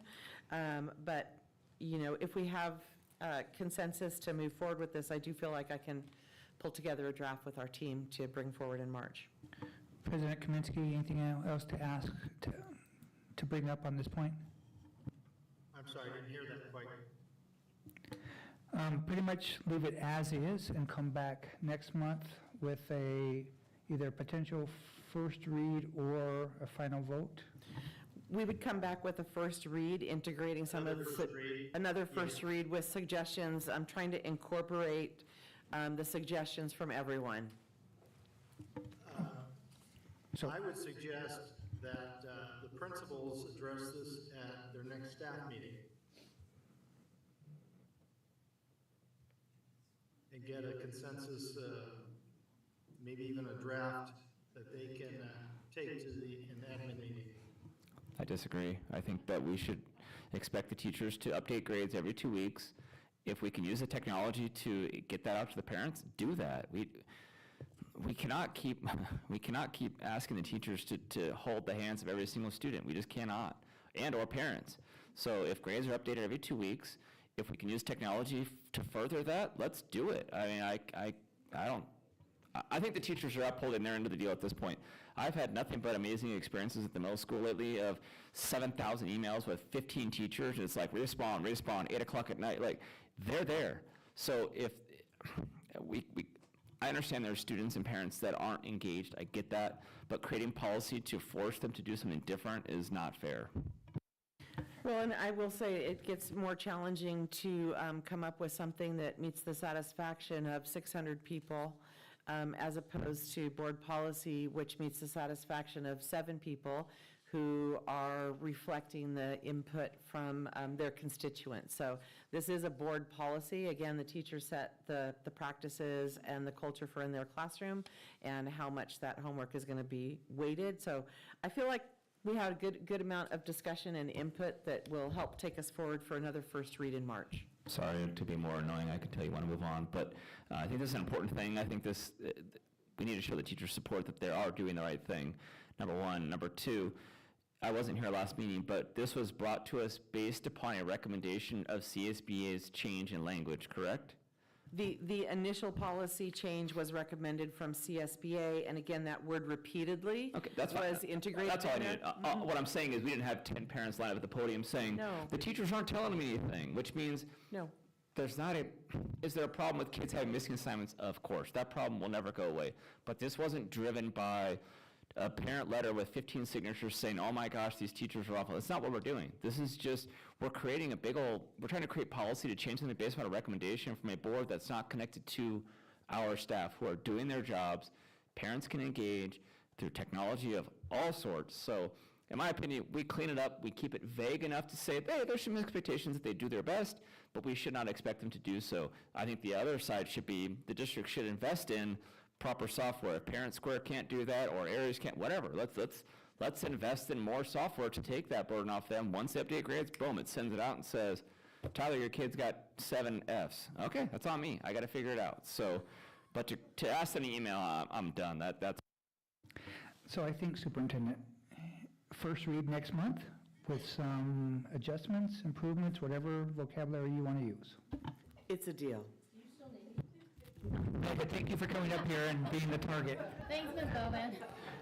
I do want to make a comment. I'm a little frustrated that because we spent a significant amount of time in the expulsion hearing, which I think every single person in this room understands that is the future of a student we're dealing with. And I'm offended that I'm being rushed with an agenda item. So I can tell you want to move on. Let's take our time. Let's not try to push through it. If people still want to talk, let them talk. Even though it's 9:15, I'm tired. I've been up since 4. I know you guys are tired. But I think we need to understand that this is a meeting of the board. So if people want to engage, I'm a talker. I'm going to talk it out. I'm going to share how I feel, whether people like it or not, but please don't rush me. That's all I'm asking. Yeah, no sense on my part to rush. I'm just trying to be the guardrails here to make sure that we're I've been soliciting input from the board and asking for further clarification and direction to try to draw that out and hear it from you. So I'm in no rush whatsoever. Don't want to rush you. Okay, Superintendent, item number 2. Item number 2, approval of board policy 6146.1, high school graduation requirements. So in follow-up to the THS science graduation requirement item, which was broadly discussed as an information item at the December 2023 regular board meeting, this policy is brought forward to the board, again, with additional revisions recommended from CSBA as noted within the policy, as well as proposed revision to the number of science courses required for graduation, reducing the requirement from 3 years to 2 years. Mr. McKay, if you could actually click into the draft, I believe it's the first attachment that's on there, so that we can see the strike-throughs. So there's some numbering here within the policy that you'll see is noted, reducing the number of years required of science from 3 to 2, and the impact of reducing the number of science credits required conversely increases the number of elective credits required. So you'll see that noted in the policy. Item 3 in that list states that beginning with the 2024-2025 school year, 2 courses in science would be required.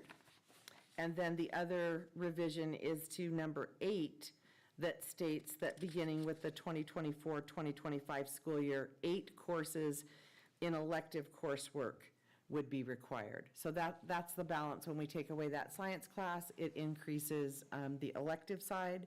And those are the changes to policy, I believe, that are reflective to what the board's direction was at that time and the consensus reflecting that evening's conversation.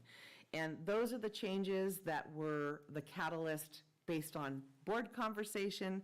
The remaining changes that are listed within the policy itself are the changes that came from updates in legislation that are listed there at the recommendation of CSBA. Okay, before I call for board comments, I am going to ask if there are any public comments on this item. Seeing none, President Kaminsky, since you are virtual, I'm going to start with you. If you have any comments on this, please. Yeah, I'm all for this change, especially what's not been noted is that there's talk at the state level of requiring a computer science course. So we need to, at least for the time being, give them, the students availability of more of an elective course. I hate that the state determines, you know, I would hate to think that within the next 10 years where the state's going to dictate all the courses that we have to offer, takes up elective time, elective courses. So I'm all in favor of this reduction in the science requirement. Okay, I do have quite a bit to say, but I'm going to open it up to the rest of the board first, if anybody has any comments on this. Shocking, I have a comment. I would say I do greatly appreciate Mr. Gillum's comments meeting or so back. He gave some really good history into why we got to where we are today. I think this change that's proposed and the collaboration with the board and the staff to get to this point shows that we understand the world changes, right? I think the way Mr. Gillum explained it, was we were trying to get ahead of something, and we did the right thing. And the staff and the board, man, we made that change. And then all of a sudden it was like, you know what, maybe that's not exactly what's best for our students. Here we are, we walk that back, we figure out what's best for our students. So I think that on a rare occasion, government does good things, and here we are. I think this is gonna be good for our students. And allow them the opportunities that they need. So I greatly appreciate the history lesson from Mr. Gillum. I appreciate Mr. Stirk bringing this to the board's attention, kind of opening our eyes, because these are things, obviously I'm nowhere near an expert in the world of education, so it takes people like Mr. Stirk and Mr. Gillum to kind of shine light on things. So I definitely appreciate that. I'm excited that we're here, and I think we will see good things for our students. So yeah, I'm definitely in favor of this, so thank you.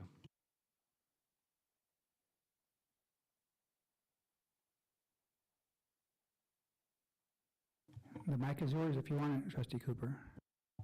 Well, I'm in agreement, because if you're going to major in an area, you're going to take courses appropriate to that area.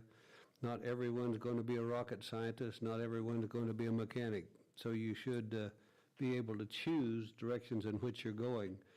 And over my little lifetime, I have seen going from a pad of paper and a piece of graphite to artificial intelligence. And yes, the world is changing, and more people need, like he says, computer science, because everything is going computers. Okay, well, here it goes. I'm disagreeing with this, and not because of the third year of science, but the lack of data that I think we as a district have. And as I look at the state requirements for graduation, and granted, we have a great Not perfect, but we have a great graduation rate of over 90%. Super excited about that. That means people are doing the work, our teachers are doing their work, everything is working really well. But the state requirement for English is only 3 years. We're at 4. So somewhere, somebody made a choice. Math is only 2 years at the state. We require 3. Once again, somebody made a choice. Science to 2 years, as we talked about. 1 year in visual and performing arts, world language, or CTE courses, right? That's what the state requires. 2 years in PE. If you're in different electives, you can get out of that. That's consistent. And then, of course, we do have a potential computer studies coming up, but then also ethnic studies will be here in a couple years for that graduating class. So without having enough data, I cannot vote in the positive for this. So when we do vote, you'll know my vote. Any other discussion? So one thing I will share is that if you take a look at most high schools that are surrounding us in other districts, I don't know of any district offhand that is implementing strictly the state requirements. So every high school that we have done some research on and looked into, they're requiring 4 years of English. They're requiring 3 years of mathematics. Where we kind of split off from the herd, so to speak, is in science, where most of our colleagues in other districts are requiring 2 years of science, where we were at 3. So I think, we made excellent points, as everybody did, but just wanted to share that in excess, or those expectations beyond the state's graduation requirements, are not uncommon here in Kern County and throughout California. If I'm not mistaken, the A through G requirements are 4 years of English. A through G requirements are 3 years of math. So that's why that's that, and the state doesn't require that, but the A through G does require that. No, totally get it. But once again, we know that data shows not every kid is going to school after high school. Like I said, I don't have a problem with us changing it. I don't have a problem with what the previous board did that put this in place. Maybe they jumped the gun, maybe they didn't. I'm just telling you why I am going to vote no for this. And A through G requires 2 years of science. Mr. Kaminsky, anything to add before I ask for a motion? Okay, so do I have a motion to approve Board Policy 6146.1, high school graduation requirements, going down to 2 years of science? Is that the way that should be worded? Pardon me, it should be worded as approval of Board Policy 6146.1, high school graduation requirements. Okay. I'll make the motion. I'll second. Okay, so I have a motion by trustee Napier. I have a second by trustee Sweeney. If we can get a roll call vote, please. May I instigate just a comment? Short and sweet, hopefully. What do we consider science courses? Are we considering that chemistry, biology, agriculture, etc.? That might help us to make a better decision. Do you know off the top of your, I know we discussed it last month, I just don't remember where we're at today. Yeah, it says it in there, biological and physical sciences would meet the 2 requirements. Correct, as listed within the policy itself. Okay, so once again, trustee Napier made the motion, trustee Sweeney seconded. If we can get a roll call vote, please, Ms. Barnes. President Kaminsky? Aye. Vice President Kelly? Nay. Clerk Wood? Aye. Trustee Cooper? Aye. Trustee DeSorensen absent. Trustee Napier? Aye. Trustee Sweeney? Aye. Thank you. Vote passes 5-1. Thank you very much. Moving on to number 3, approval of 2023-2024 tentative agreement and side letter of agreement between Tehachapi Unified School District and Tehachapi Association of Teachers. It is recommended that the board approve the 2023-24 tentative agreement and side letter of agreement. Vice President Kelly? You hold off on that part? Yeah, okay. All right, so once again, I'm going to start with public comment, if we have any on this item. Seeing none. Sorry, Superintendent, going to open it up with some background or history, then we'll go to comment? Yeah. Okay. I was just waiting for my opportunity. Okay, perfect. Yeah, if we could have her present and then we can go to comment? Sure. Okay. Okay, ready? All right, so the tentative agreement with Tehachapi Association of Teachers integrates a variety of updates to many articles within the collective bargaining agreement. With regard to compensation, the agreement includes a 6.5 salary schedule ongoing increase and a 5% one-time off-schedule payment. The side letter that is also attached here is reflective of the work that TAT and TUSD completed together on January 18th when the teams reconvened after a long bargaining season. We reconvened to review the entire contract just to give it the once-over and look for needed corrections. The teams worked very well together, and as a result of the work, identified 4 minor clarifications or corrections that are to be incorporated into the new agreement. And so to accommodate these items, the side letter was developed, it was presented, and it was signed by all the parties while we were in our bargaining session. So I want to thank both the TUSD and TAT bargaining teams for their hard work and collaborative efforts, and we look forward very shortly to continuing on. If you'll note within the agreement, it does specify that we will be sunshining in March. So it's a short respite, and we'll be right back at it. Thank you. And once again, Trustee Napier, thank you for catching my mistake, because it's going to happen. So we will go back to public comment. Do I have any public comment on this item? Not seeing any. President Kaminsky, since you are virtual, do you have any comments on this item? No, it's good. Thank you. And the rest of the board, any comments on this item? Seeing none, I will call for a motion to approve the 2023-2024 tentative agreement and side letter of agreement between Tehachapi Unified School District and Tehachapi Association of Teachers. Motion. Second? I'll second.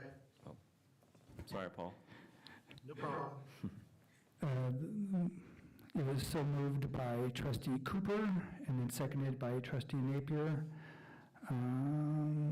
that the board approve the 2023-2024 tentative agreement and side letter of agreement between Tehachapi Unified School District and Tehachapi Association of Teachers as presented. Ms. Barnes, if we can get a roll call vote, please. President Kaminsky? Aye. Vice President Kelly? Aye. Clerk Wood? Aye. Trustee Cooper? Aye. Trustee Sorensen absent. Trustee Napier? Aye. Trustee Sweeney? Aye. Thank you. Motion carries 6-0. Superintendent. Okay, item 4 is approval of resolution number 02-FEB24, Tehachapi Unified School District Governing Board to provide salary increases to management and confidential employees. So the Tehachapi Unified School District is proposing a salary schedule increases for management and confidential staff following successful negotiations with Tehachapi Association of Teachers, whose tentative agreement has now been ratified by membership and just approved by the board. Also following successful negotiation with CSEA and the district. The proposal for management and confidential employees mirrors the 6.5 salary increase and 5% off schedule one-time payment that was offered to the other bargaining groups. The resolution presented to the board memorializes the district's request to provide comparable increases to management and confidential staff, and the resolution calls attention to 2 specific positions, transportation supervisor and food services supervisor. Both of these positions have increased significantly in workload and job duties since 2020 as a result of impacts of the pandemic, as well as changes in legislation. Thank you. Thank you. I will open this up to any public comments first. Do we have any public comments? Seeing none, President Kaminsky, do you have any comments on this item? Yes, I do. I'd like a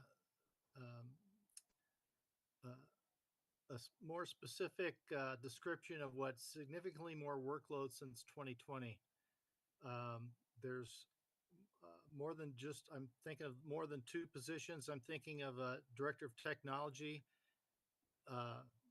Their workload has increased significantly, in my opinion. And to me, it's hard to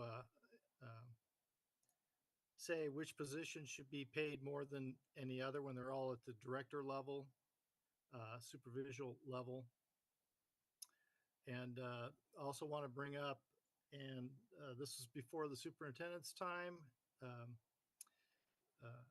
back in 2019, I had proposed as interim superintendent a number of revisions to confidential management, and the board approved it, and then the next meeting they rescinded it, and they were promised by the board president at the time that that would be looked at, and to some degree it was. Personnel was changed, but there was others that weren't changed, and that would be director of MOT.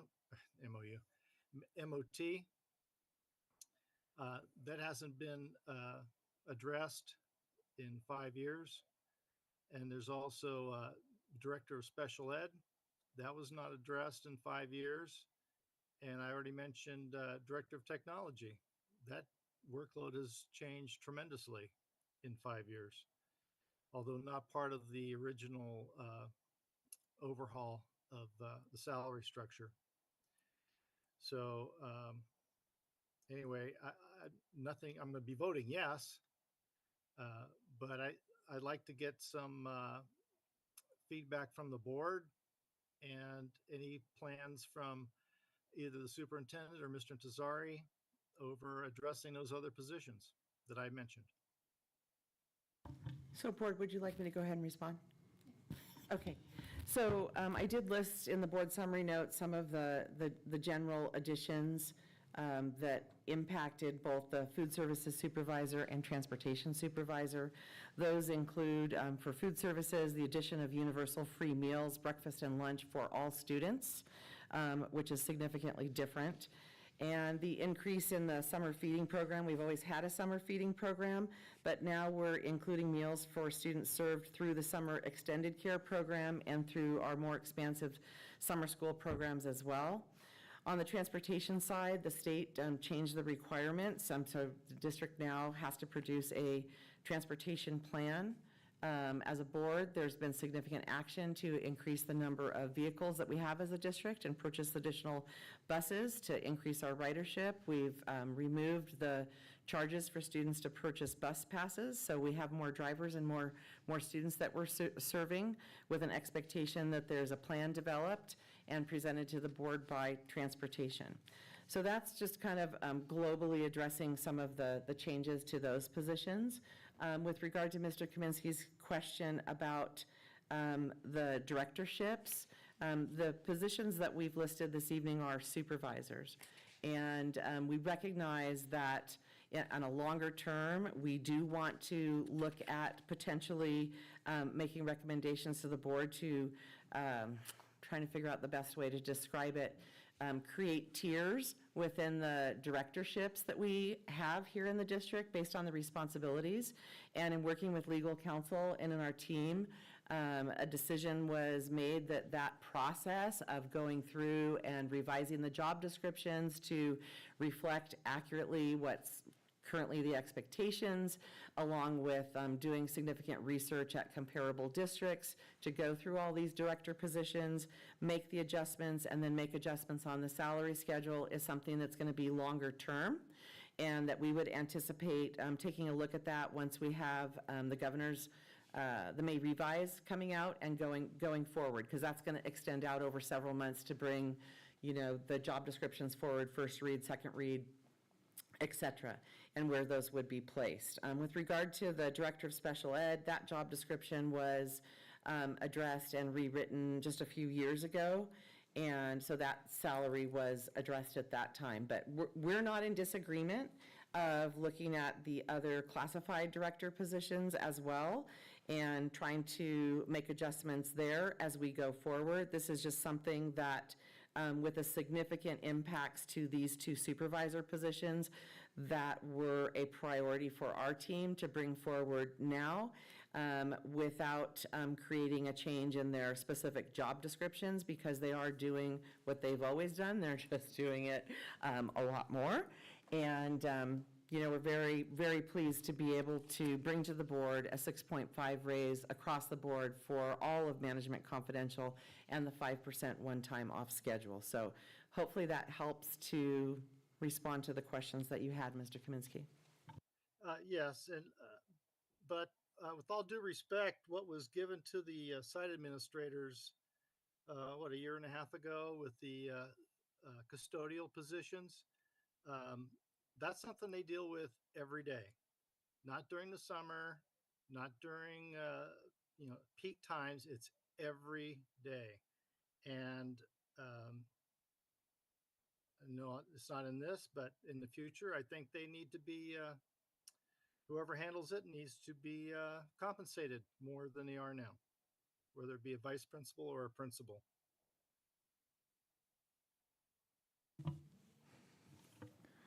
Okay, do we have any other board comments?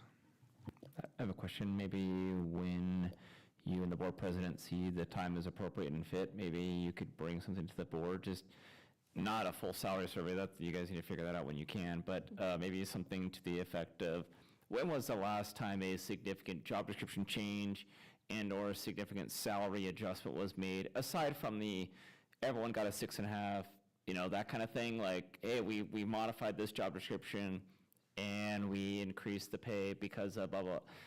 I think it could be a simple, 3-column spreadsheet, but, the title, the current salary or last time it was changed, I don't know, something like that, just to give some perspective, I guess, on that. Again, timing-wise, I would leave that to you and the board president to figure out when that'd be appropriate. Just for clarification, I guess for me, hopefully everybody else, is that a future agenda item, or is it something that actually fits in this? I'm not positive. I would ask it for a future agenda item, based upon the board president and superintendent figuring out when the time is right. Thank you. Okay, any other? That may fit into some other plan you have, so I would just say don't make it a standalone thing. If you're like, no, we're already working on this, and just, for me, it would fit in wherever you see fit. Okay, do we have any additional comment on this item? Seeing none, do I have a motion to approve this resolution number 02 FEB 24, Tehachapi Unified School District Governing Board, to provide salary increases to management and confidential employees as presented? All motion. I'll second.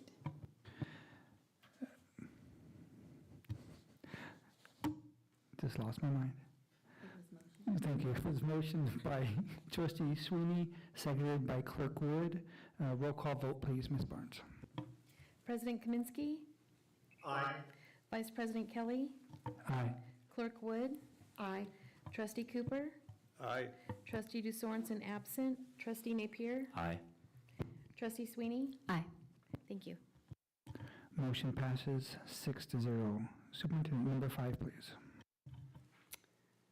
So item 5 is approval of Citizens Task Force, or our CTF nominees for 2024. We've brought some nominees forward previously, and we're adding on. So the district seeks approval of CTF members to serve on behalf of board members, all of our schools, and different community organizations. As you know, the Citizens Task Force is designed to serve as in an advisory capacity, and they may make recommendations and provide input to TUSD and to the board on programs and services. And the membership of the Citizens Task Force is intended to reflect the diversity of our community and represent a diversity of viewpoints as well. Thank you. Thank you, Superintendent. Do I have any public comment on this agenda item? Seeing none, since you're virtual, President Kaminsky, do you have any comments on this agenda item? No, other than the fact that I appreciate the nominees for their volunteerism. Do we have any public comments from the rest of the board? Seeing none, it is proposed that the governing board approve the nominees as presented on the attachment to serve on the Citizens Task Force.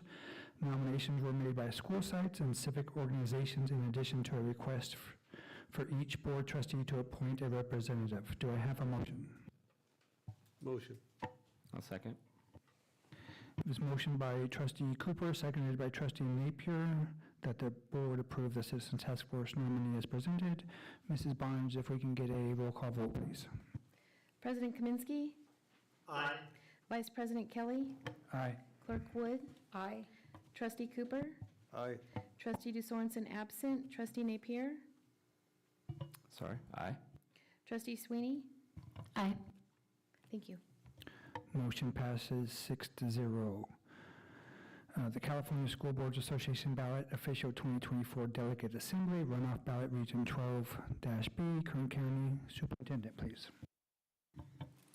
So trustees are provided with ballot material for election to CSBA's delegate assembly runoff for TUSD's region, which is sub-region 12-B. The materials are attached to the board agenda for the board's consideration, and all newly elected delegates will serve 2 years. There are 2 seats available, and the board may vote for up to 2 candidates. Okay, so at this time, I'm going to open nominations for delegate CSBA 2024 delegate assembly nominees.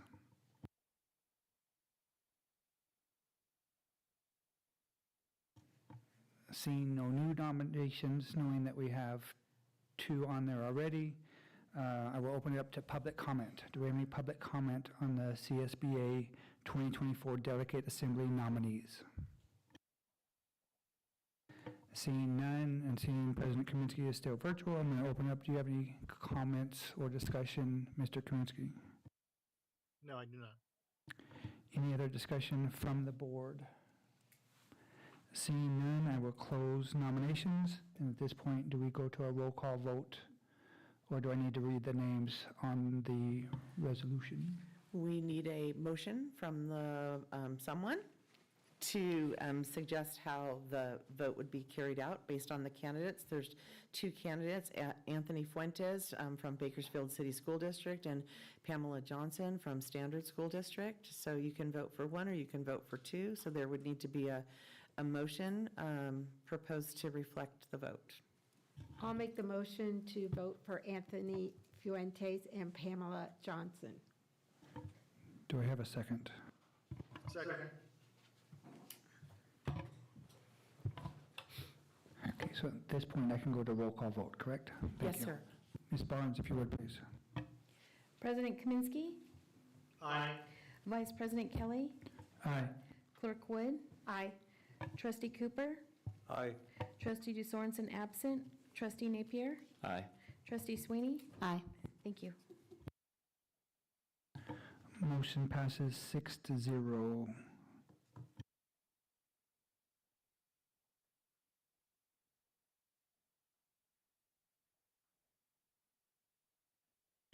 Okay, item number 7, discussion and action to address board seat vacancy on Facilities Advisory Committee. Superintendent.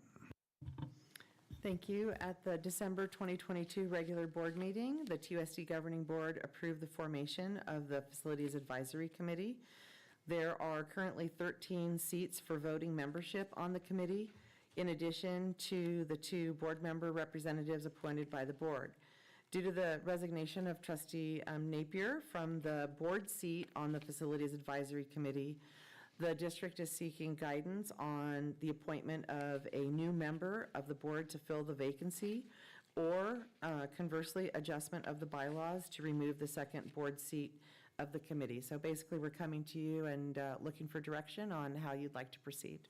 Thank you. Thank you. Do we have any public comments on this agenda item? Seeing none, President Kaminsky, since you are virtual, do you have any comments on this agenda item? I think if there's a second trustee that wishes to join the committee, thank you and go for it. Otherwise, if there isn't, we should just keep it at 1, which would be yourself. Thank you, President Kaminsky. Does the rest of the board have any comments on this agenda item? I'm comfortable with having one trustee on the committee. Seeing no further comment, do I have a motion?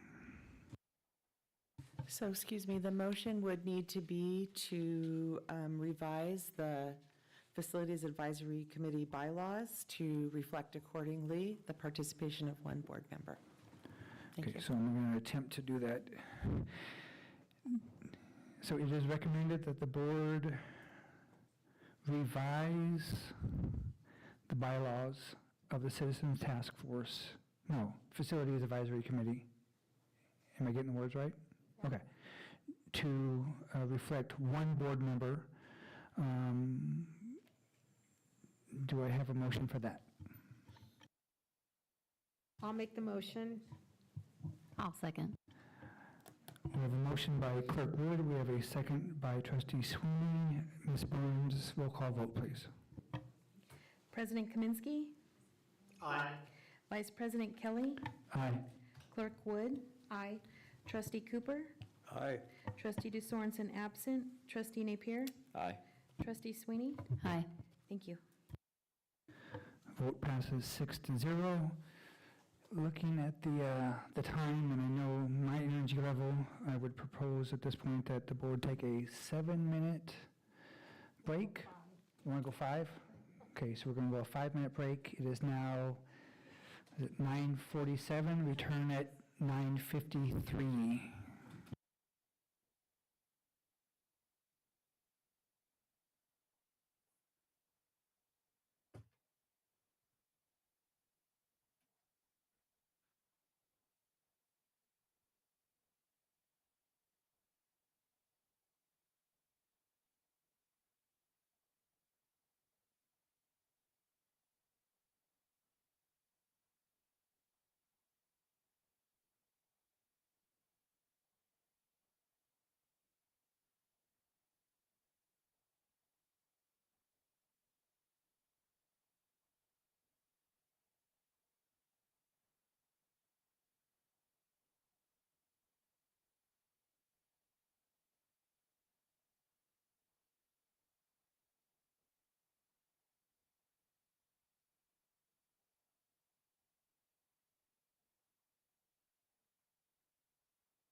We are reconvening from break at 9:55, heading into business. Mr. Intezari, please.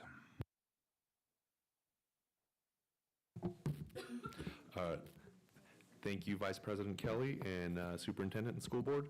So to begin, item 13.1, approval of purchase of property, parcel number APN number 417-020-070, Valencia Pacific Incorporated by Tehachapi Unified School District. The district is seeking approval to enter into an agreement related to the purchase of approximately 8.44 acres connected to the east side of Tompkins Elementary School along Pinion Street. The agreement provides that the district agrees to purchase the parcel for a total cost of $489,500 in exchange for the 100% fee simple interest ownership of the parcel of raw land. If approved, this is just a rundown of what the next steps would be. The district would deposit $10,000 into escrow, of which $100 would be paid to the seller as independent consideration.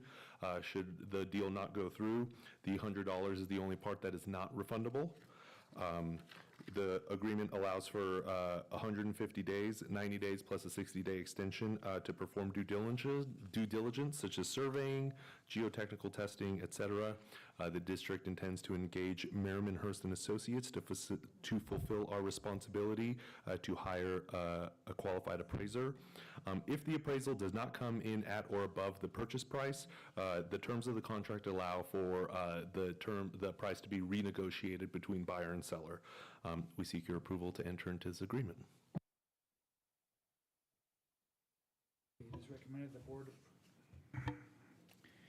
It is recommended the board approve the land purchase agreement for Pinion property as presented. Do I have a motion? Can we do some comment first? Oh, yeah. Comments? Thanks. That's the only reason I'm here. And the cookies. Yeah, and the cookies. And the Diet Cokes that Superintendent provides me. Do I have any public comments on this agenda item? Mr. President Kaminsky, since you are virtual, do you have any comments on this agenda item? No, I do not. And I will open it up to the rest of the board. Mr. Napier. First of all, thank you. I know it's a lot of work for government to purchase property. It's not an easy endeavor. It's a long-term process. Something I have preached from the day I got on the board is, as a government entity, one of the largest government entities up here in the area, we need to be good neighbors. And that, when I voted no for your cell phone tower, right, things like that we need to be good neighbors to the community. And currently Tompkins is not a good neighbor to those who live right there. I live right there. Nothing angers me more than I'm like, oh no, it's 3 whatever, and I gotta pass by there, right? And that's no one's fault. This is not a reflection of the superintendent, you, the staff, nothing. It's just there's too many people, too many cars, And when I remember talking with the superintendent about this a few months ago, and we just kind of chatted about it, of course, went through the process. I think this shows the public that, hey, there's an opportunity here because the second someone else bought it, there's a house on the land, we're done. We're done. That school's landlocked. We're never, ever, ever expanding it. So being a good neighbor shows the public that, yes, we're going to invest in this. What's going to be good for the staff, it's going to be good for the kids, but it's also going to be good for the neighbors there. So there's a lot of, between what the city did with extending Pinion through, that is great, but it's also, there is a little bit of negative. We do hear comments that, oh, there's more traffic. Well, you pair that with all the school traffic, but I think that land, I know there's still a lot of work to be done to fix the problem, but I definitely appreciate you guys' work on this behind the scenes to make this happen. So I was hoping the Tehachapi News was here because I think it'd be great to see, for the public to see that the district, if it's approved, is investing in this, and it will be a good investment to the community. So thank you. Thank you, Trustee Napier. Any other comments? Seeing none, do I have a motion to approve the land purchase agreement for Pinion property as presented? I'll motion. Second. I have a motion from Trustee Sweeney, a second from Trustee Cooper. Ms. Barnes, a roll call vote, please. President Kaminsky. Aye. Vice President Kelly. Aye. Clerk Wood. Aye. Trustee Cooper. Aye. Trustee DeSorensen absent. Trustee Napier. Aye. Trustee Sweeney. Aye. Thank you. Motion passes 6-0. Moving on to item number 2. Approval of agreements between Bell Speech Pathology, Brianna Bell, and Tehachapi Unified School District. Mr. Intezari. Thank you, Vice President Kelly. Brianna Bell of Bell Speech Pathology is a licensed speech language pathologist. She is an independent contractor and will perform speech and language assessment and assistive technology assessment for a particular student. The total cost of the contract is for a combined amount not to exceed $2,600 funded by the budget allocated for professional services to the Special Education Department. We seek your approval for this agreement. It is recommended the board approve the agreement between Bell Speech Pathology. Comments? Yeah, I don't actually have a comment, but I appreciate that. So we will start with, do we have any public comments? See, that's why I shouldn't take a break. President Kaminsky, you are on virtual. Do you have any comments on this agenda item? No, I do not. Thank you again, Trustee Napier. Any other comments from the board? Seeing none, it is recommended the board approve the agreement between Bell Speech Pathology, Brianna Bell, and Tehachapi Unified School District as presented. Do I have a motion? I'll make the motion. I'll second. With a motion by Clerk Wood, a second by Trustee Sweeney. Roll call vote, please, Mrs. Barnes. President Kaminsky. Aye. Vice President Kelly. Aye.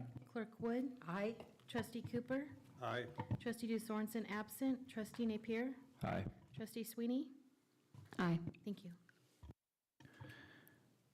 The motion passes 6-0. Item number 3, approval of partnership between Canine Companions and Tehachapi Unified School District. Thank you, Vice President Kelly. Canine Companions will bring in-training service dogs to TUSD schools to spend time with individual students or groups of students who may need emotional behavioral support. In exchange, the partnership will have the TUSD will be receiving free volunteer services from Canine Companions, handlers, and dogs. Students would be receiving emotional and behavioral beneficial supports and spending time with the support animals. Canine Companions benefits from the partnership by receiving the opportunity to socialize puppies in training to the sights and sounds of schools and children. All dogs bred by Canine Companions are bred for temperament, focus, and trainability. Each Canine Companion dog is insured by Canine Companions, and TUSD is listed as a secondary insured. We've verified that the amounts of coverage are appropriate with over $1 million in coverage and a $5 million umbrella policy. So the proposed partnership also comes at no expense to TUSD, and Canine Companions are on when they would be on campus, they will also be accompanied by their handler, as well as school or district staff. We seek your approval to enter into this partnership. Thank you, Ms. Zari. Do I have any public comments on this agenda item? Seeing one, Mrs. Mackey.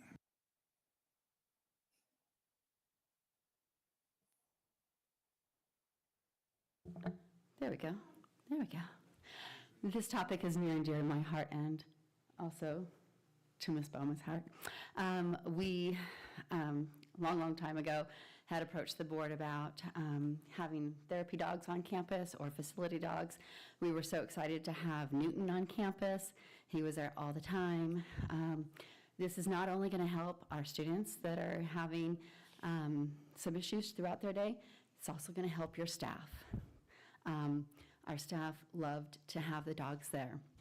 And so just a thank you for revisiting this idea and bringing us back to the table, because it was truly amazing when Newton was on campus. Everybody knew when Newton was there. It was a totally different feel to the campus, and I'm excited to have that feel back. Thank you. Thank you, Mrs. Mackey. Do we have any other public comments? Seeing none, President Kaminsky, do you have any comments? I just want to echo what Mrs. Mackey just said, and if there was ever a celebrity on campus, it was Newton. That's all. Thank you. Any other board members have any comments? Quick comment, there's nothing better than a dog that wants you to pet it, so this is the greatest thing ever. I'm going to stop by the school more often to pet the dog. We have 3 dogs ourselves, and our dogs were, I don't need to go to the details of the background of my boys, but our dogs were bred, they're bred for this exact social, kind of emotional well-being, and it has been the greatest calming force in a home of 8 people. Now 7, my daughter's gone now, but 8 people in a home is a lot, and it's a lot of rambunctiousness, but the dogs are the most soothing, calming thing ever. So I did have a concern when I read this. I'm like, oh no, sometimes those service dogs, they have the big sign on it, do not pet. I'm like, well, that's the worst thing ever when you can't pet a dog. Like, it makes me so angry. It's like, taking me in and out, I could smell it, but I can't eat it. But when I saw these pictures, I'm like, oh, this is perfect. This is awesome. So at my daughter's college down in San Diego, the week before finals, at the library, they bring in like 15 dogs. And the dogs are just hanging out in the library. So like, the kids are all stressed out about finals. They go in there, they pet dogs, and my daughter's like, it's the greatest thing ever. So this is awesome. I'm excited to see what this will do for the kids and the staff too. So yeah, thank you. Thank you, Trustee Napier. Any other board members have any comments? I agree. Okay, it is recommended the board approve the partnership proposal between Canine Companions and Tehachapi Unified School District as presented. Do I have a motion? So motion. I'll second. It's motion by Trustee Cooper, seconded by Trustee Sweeney. Roll call vote, please, Mrs. Barnes. President Kaminsky. Aye. Vice President Kelly. Aye. Clerk Wood. Aye. Trustee Cooper. Aye. Trustee DeSorensen absent. Trustee Napier. Aye. Trustee Sweeney. Aye. Thank you. Motion passes 6-0. Yes, holidays are okay. Number 4, approval of the agreement between CIMI Fox Landing Guided Discoveries, Inc. and Tehachapi Unified School District. Mr. Intezari. Thank you, Vice President Kelly. The Catalina Island Marine Institute, CIMI, is a 3-day STEM-based outdoor science experience, caters to middle school students. At CIMI, students will have the opportunity to learn about marine life while strengthening bonds with their peers. This is a departure from Camp Keep, but due to the camp being offered Friday to Sunday, it doesn't interfere with the instructional day. It makes it easier to get chaperones to help participate. JMS teachers and administrative staff are in support of transitioning to CIMI beginning in the 2024-2025 school year. The dates that are proposed are for September 27th to the 29th, which is Friday to Sunday, as well as October 25th to the 27th. Similar to the cost for Camp Keep, each trip will be $50,437.50, totaling for both trips that will service about 300 students. Is that the correct amount? 300 students, $100,875, and we seek your approval for this agreement. Thank you, Mr. Intezari. Do I have any public comments? Seeing none, President Kaminsky, do you have any comments on this item? No, I do not. Do any other board members have any comments on this item? Seeing none, it is recommended that the board approve the agreement between CIMI Fox Landing Guided Discoveries, Inc. and Tehachapi Unified School District as presented. Do I have a motion? I'll make the motion. I'll second.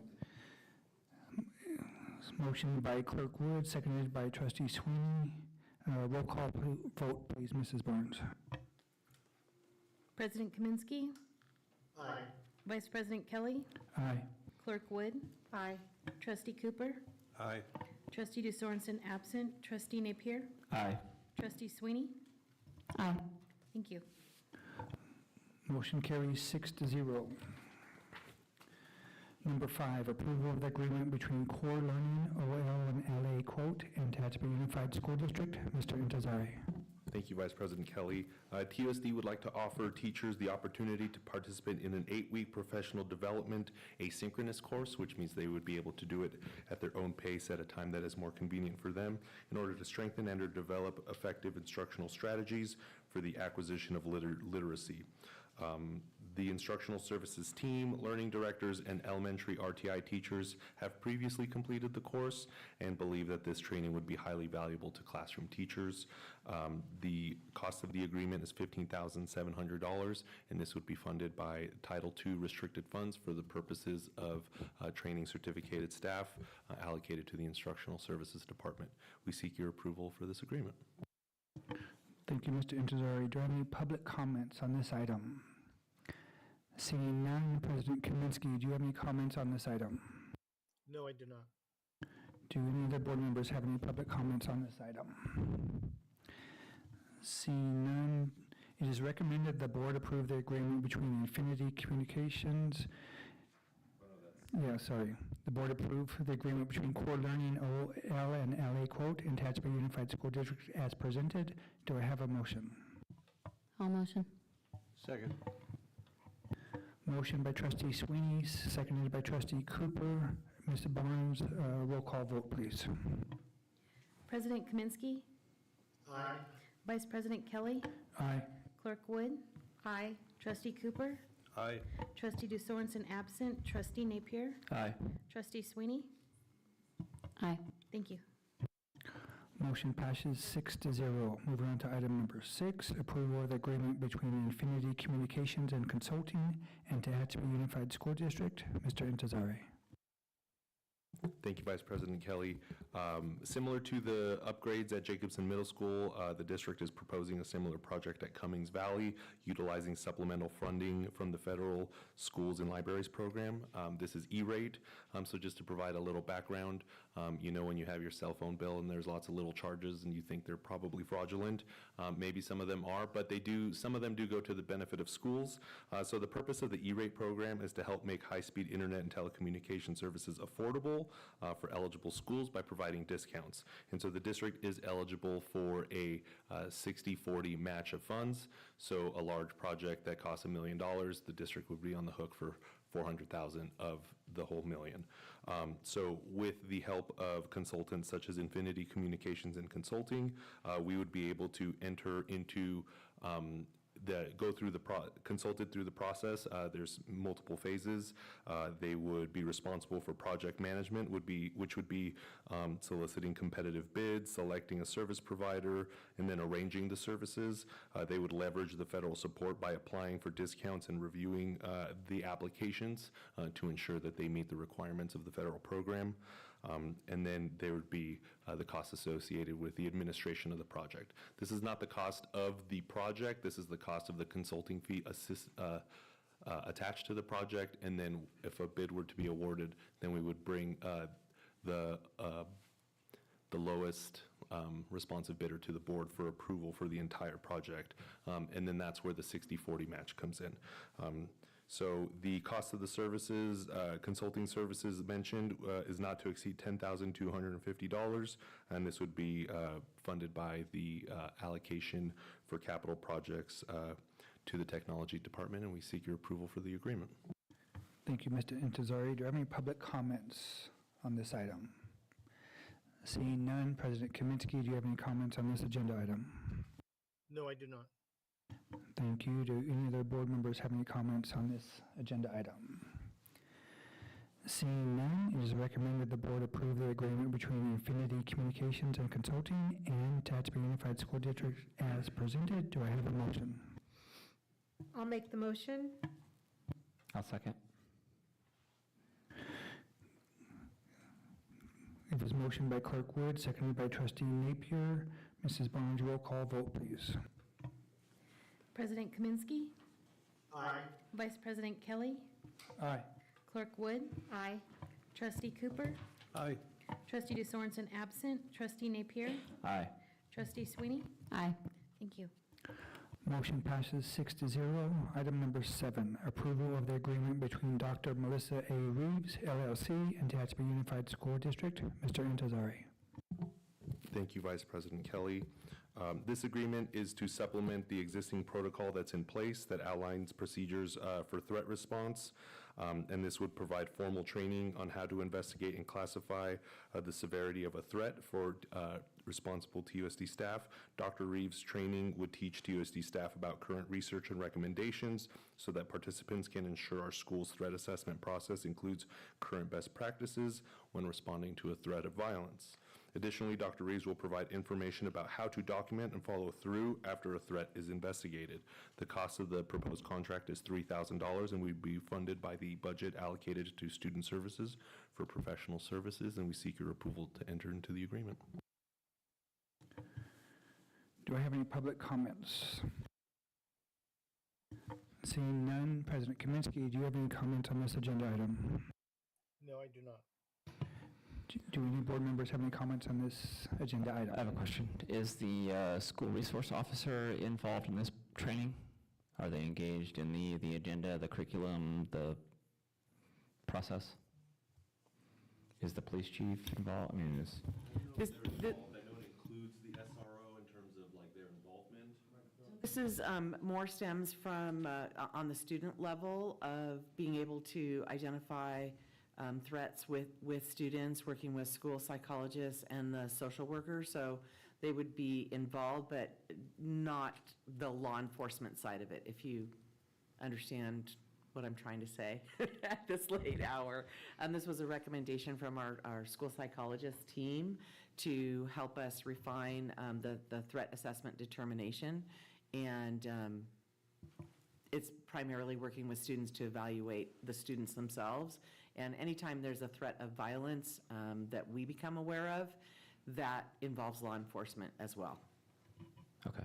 I guess I just read it as threat. I mean, I would recommend if you got 100, it can accommodate 100 people. I think it'd be good to at least involve the SRO in that process. Agreement. Any other comments on this item? Seeing none, it is recommended the board approve the agreement between Dr. Melissa A. Reeves, LLC, and Tehachapi Unified School District as presented. Do I have a motion? I'll make the motion. I'll second. I have a motion by Clerk Wood, seconded by Trustee Napier. Mrs. Barnes, roll call vote, please. President Kaminsky. Aye. Vice President Kelly. Aye. Clerk Wood. Aye. Trustee Cooper. Aye. Trustee DeSorensen absent. Trustee Napier. Aye. Trustee Sweeney. Aye. Thank you. Motion carries 6-0. Item number 8, approval of the agreement between Suzanne M. Smith, Inc. and Tehachapi Unified School District. Mr. Intezari.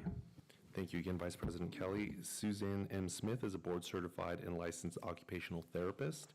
Contracted service include the assessment and IEP attendance for a specific student. The total estimated cost of the agreement is for an amount not to exceed $2,000, and this would be funded by the budget allocated to special education for professional services. We seek your approval for the agreement.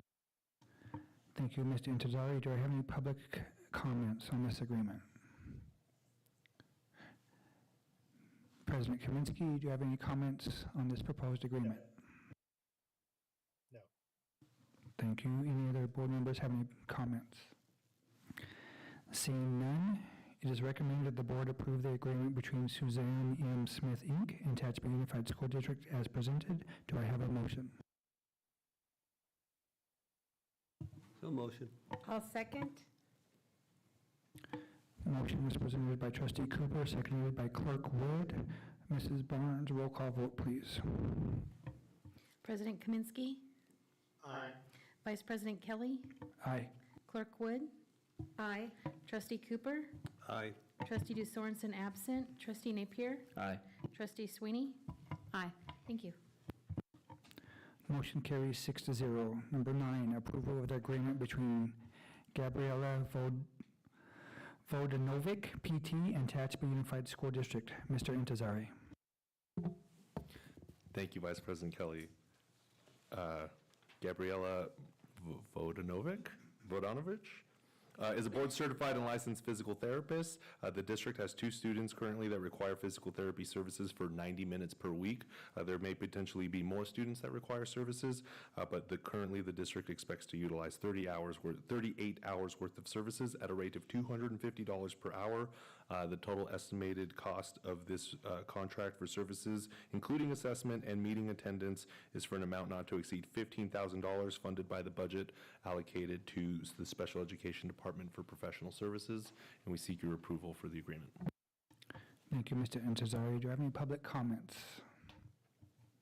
Seeing none, President Kaminsky, do you have any comments on this item?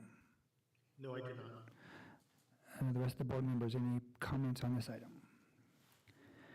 Seeing none, it is recommended the board approve the agreement between Gabriella Vodanovic, PT, and Tehachapi Unified School District as presented. Do I have a motion? I'll motion. I'll second.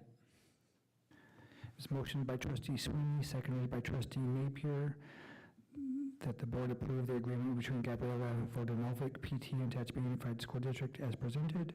Mrs. Barnes, a roll call vote, please. President Kaminsky? Aye. Vice President Kelly? Aye. Clerk Wood? Aye. Trustee Cooper? Aye. Trustee DeSorensen absent. Trustee Napier? Aye. Trustee Sweeney? Aye. Thank you. Motion carries 6-0. Number 10, approval of declaring certain district property as surplus, obsolete, cafe, technology, and THS. Mr. Intezari. Thank you, Vice President Kelly. The Central Kitchen Technology Department and Tehachapi High School would like to declare damaged and broken items surplus to properly dispose of. Items include broken food warmers, obsolete technology, as well as obsolete or damaged textbooks. We seek your approval to declare the items surplus. Thank you, Mr. Intezari. Do I have any public comments on this item? Seeing none, President Kaminsky, do you have any comments on this item? I do not. Any other board members have any public comment or any comments on this item? Seeing none, it is recommended the board approve declaring certain district property as surplus, obsolete, cafe, technology, and THS as presented. Do I have a motion? I'll motion. Second. It was motioned by Trustee Sweeney, seconded by Trustee Cooper, that the board approve declaring certain district property as surplus, obsolete, cafe, technology, and THS as presented. Mrs. Barnes, roll call vote, please. President Kaminsky? Aye. Vice President Kelly? Aye. Clerk Wood? Aye. Trustee Cooper? Aye. Trustee DeSorensen absent. Trustee Napier? Aye. Trustee Sweeney? Aye. Thank you. Motion carries 6-0. Thank you, Mr. Intezari. Thank you very much. Seeing it as it is 10:22, taking a consensus amongst the board that if we continue past 10:30, if we call 10:30 our day, because we are about that time. I think we're close. I vote we power through. I think we need to finish Yep. and take out the second closed session item. Superintendent and I discussed this in the agenda bill, and I would ask that in taking out the second item there in closed session, that the superintendent poll the board by email of a makeup for our next special meeting. Superintendent, do we need to, we've got a consensus to continue, but we're rearranging the agenda. Do we need to have a motion to rearrange the agenda, or are we okay? I think there should be a motion to, because the agenda was previously approved by the board, so we would need a motion to amend the agenda according to the suggestions of Board President Kaminsky. Okay. Do I have a motion? Actually, Mrs. Barnes, are you ready? Yep. Okay. Do I have a motion to delay? Is that the right word? The word the other one? Or take off? Or Amend remove? the agenda by removing the second. Okay. Do I have a motion to amend the agenda by removing item number 18.2, Public Employee Evaluation Superintendent? I'll make the motion. Second.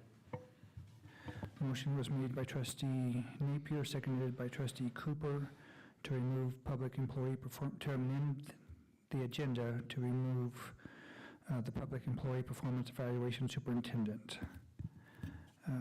Roll call vote, please, Mrs. Barnes. President Kaminsky.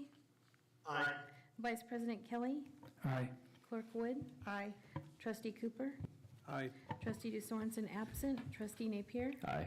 Trustee Sweeney. Aye. Thank you. Motion carries 6-0. Moving on to item number 14, instructional services. Mrs. Paxton, please.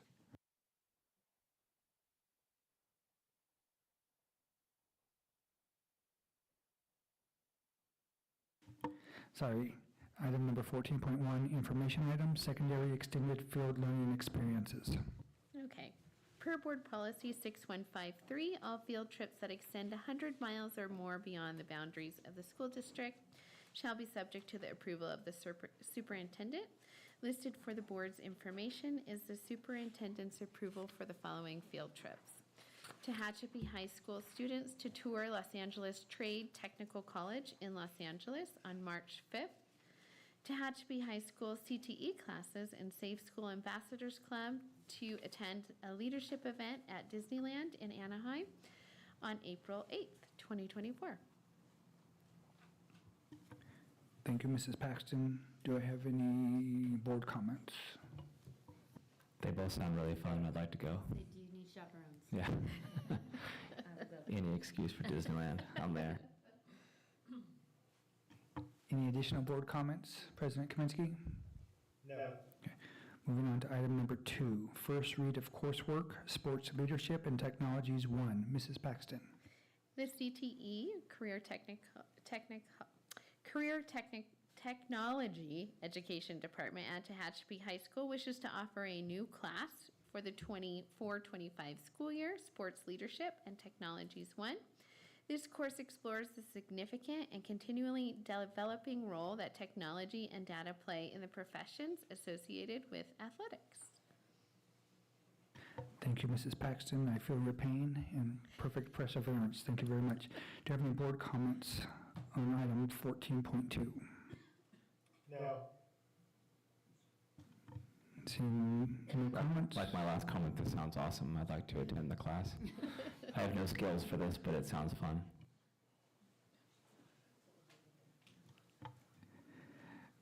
Seeing no additional comments, we'll move on to item number 14.3, the first read of coursework, the art and history of floral design. Mrs. Paxton. The CTE department at Tehachapi High School wishes to offer a new course for the 24-25 school year, the art and history of floral design. This course emphasizes the necessary knowledge and skills to provide the students with perceptual and tactile base, leading to understanding artistic perception, creative expression, historical and cultural context. And this would be a year-long course for students in grades 9 through 12. Thank you, Mrs. Paxton. Do I have any board comment? No. Well, since trustee Napier isn't volunteering, I may attend this class. Yeah, he doesn't really seem interested in this class, I don't know. The classes are way cooler than when I was in high school. I just want to point that out. Moving on to item 14.4, approval of resolution number 01 FEB 24, summer school 2024. Okay. The governing board recognizes that an extended break from the instructional program may result in significant learning loss for students, especially among disadvantaged and low-achieving students, and desires the opportunity during the summer for students to practice essential skills and make academic progress.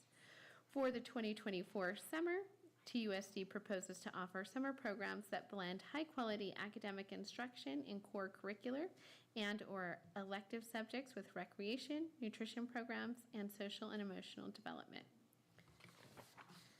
The offering for summer school 2024 will include the following: extended school year for our special education students, which would include 20 days of instruction from June 13th through July 15th, with no instruction on June 17th, July 4th, and July 5th in observance of Juneteenth and July 4th. There will be 2 locations for this program, Tehachapi High School for our students in 6th through 12th, and Tompkins Elementary for students in TK through 5th. We also would like to offer a high school, summer school, and credit retrieval program, which would have the same dates as the extended school year, and also offer summer enrichment, which would include 11 days of instruction from June 13th through June 28th for elementary and middle school students.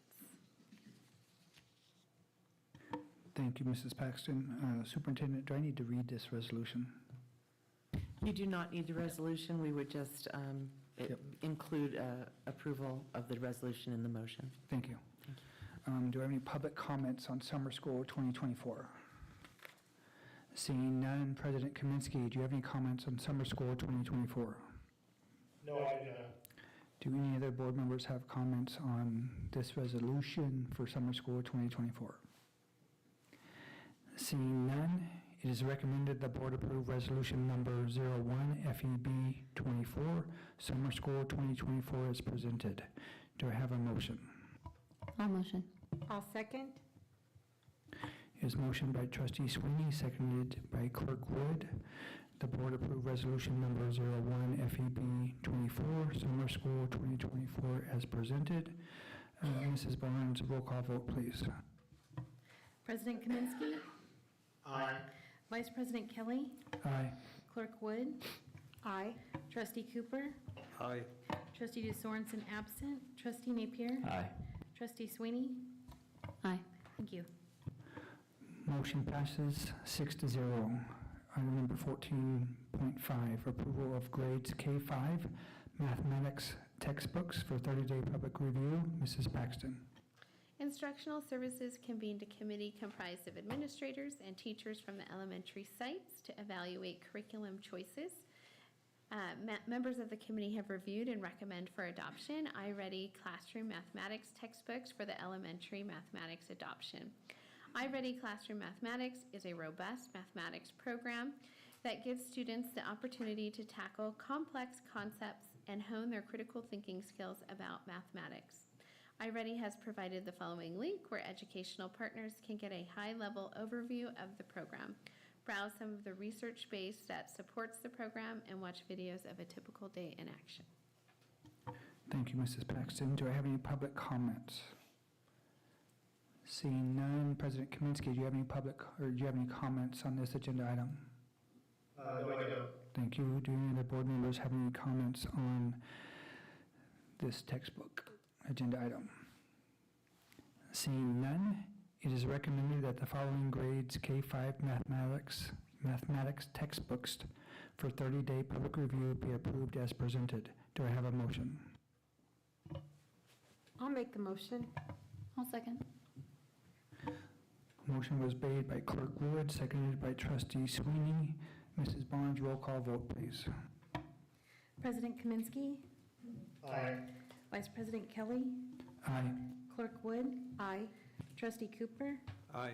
Trustee Sorensen absent. Trustee Napier? Aye. Trustee Sweeney? Aye. Thank you. Motion passes 6-0. Item number 14.6, approval of grades 6 through 8 mathematics textbooks for 30-day public review. Mrs. Paxton. Administrators and teachers from Jacobson Middle School have evaluated mathematical curriculum choices. Member of the JMS Math Adoption Committee have reviewed and recommend for adoption illustrative mathematics textbook for the secondary mathematics adoption at Jacobson Middle School. Illustrative mathematics is a problem-based core curriculum that is designed to help students develop a deep understanding of mathematical concepts. Illustrative Mathematics has provided the following link for information on the curriculum. Thank you, Mrs. Paxton. Do I have any public comments on this agenda item? Seeing none, President Kaminsky, do you have any comments on this item? No, I do not. Do any other board members have any comments on this item? Seeing none, it is recommended that the following grades 6 through 8 mathematics textbooks for 30-day public review be approved as presented. Do I have a motion? I'll motion. Second. Motion was made by trustee Sweeney, seconded by trustee Cooper. The board approved grades 6 to 8 mathematics textbooks for 30-day public review as presented. Mrs. Barnes, roll call vote, please. President Kaminsky. Aye. Vice President Kelly. Aye. Clerk Wood. Aye. Trustee Cooper. Aye. Trustee Du Sorensen absent. Trustee Napier. Aye. Trustee Sweeney. Aye. Thank you. Motion passes 6-0. Thank you, Mrs. Paxton. Moving on to item 15, future items. I know that we had the one that we discussed earlier for future items, correct? Do we have any other future items to discuss? I have one. Okay, I do not have any.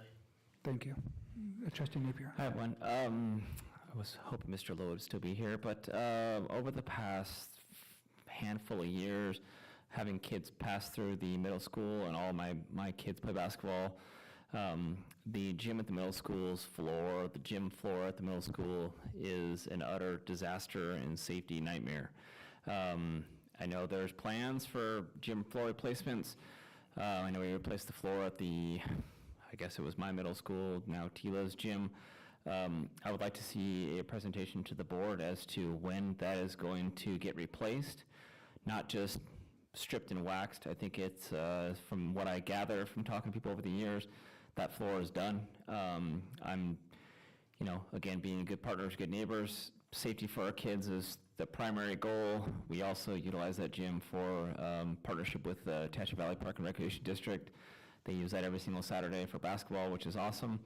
But it is nonstop, and one of the main things I hear from parents is every single time I go to that gym, it's complaint because kids are sliding all over the place. The referees just stop calling travels. If you know basketball, when you slide you even slide while dribbling, it's a travel.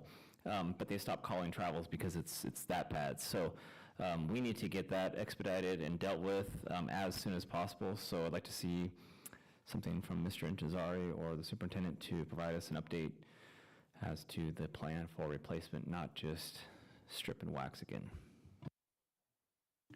Thank you, Trustee Napier. Does anybody else have any items for future items?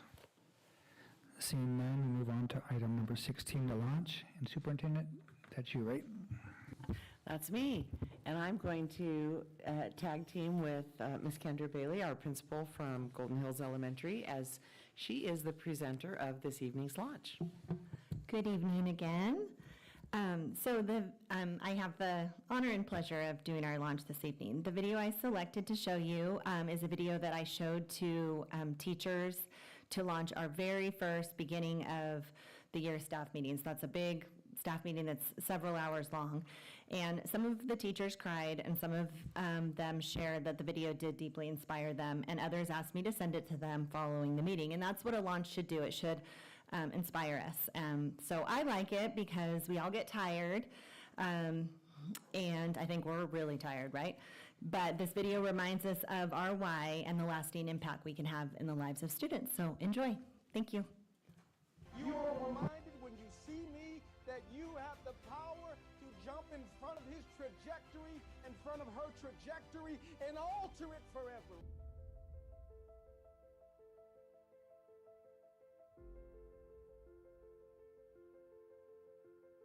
Before I was 16, I lived in 26 places, not including the beaches. I slept on the cars.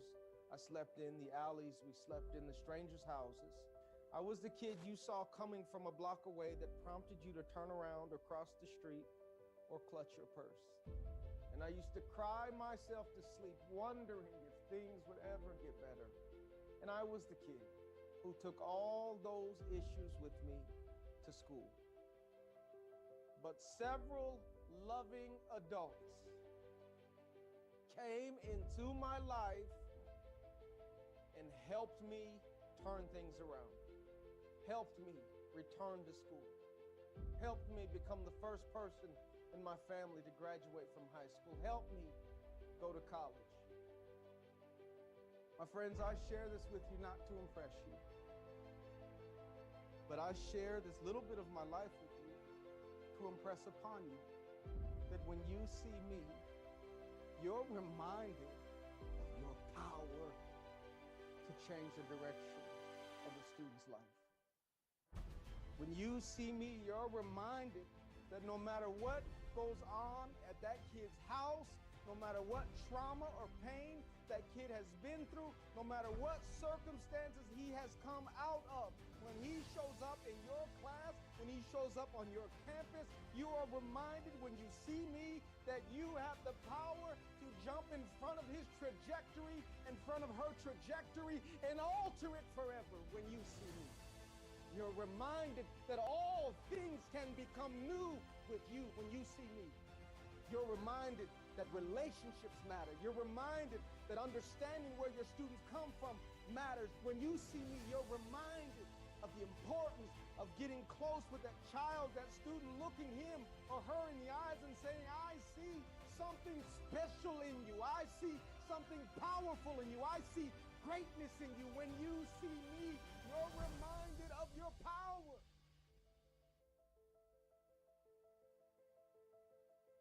This is hard work. And I know many of you watching me right now have been thinking about walking away, have been thinking about doing something else with your life. You've been tired. You feel unappreciated. You're underpaid. You're overworked. You're overwhelmed. You deal with problems day after day. I know that you've been thinking about doing something else with your life, and I understand more than you know. My hope is that I can give you at least one reason to stay, one reason to keep fighting, one reason to keep believing. You're reminded that your work can ripple for generations and generations and generations to come when you see me. The dash that's going to be on your tombstone one day, the dash that will represent what you did with your life, it shall not be in vain.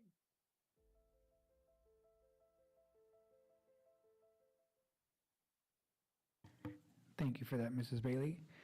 At this point, do I have any public comments for closed session? Seeing none, at 10:40 p.m., the board is adjourning for closed session.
Mr. Kaminsky, a friendly reminder to mute your microphone. Oh, thank you, Ray.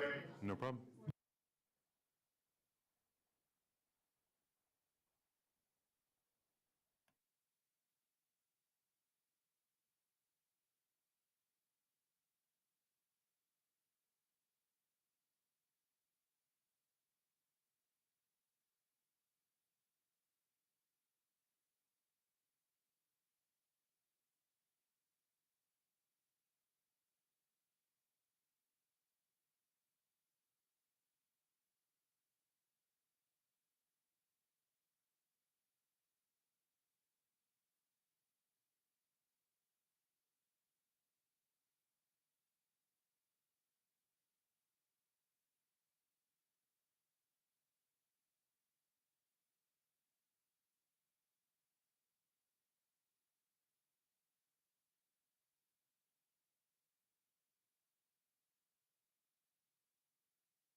We are reconvening at open session at 10:58.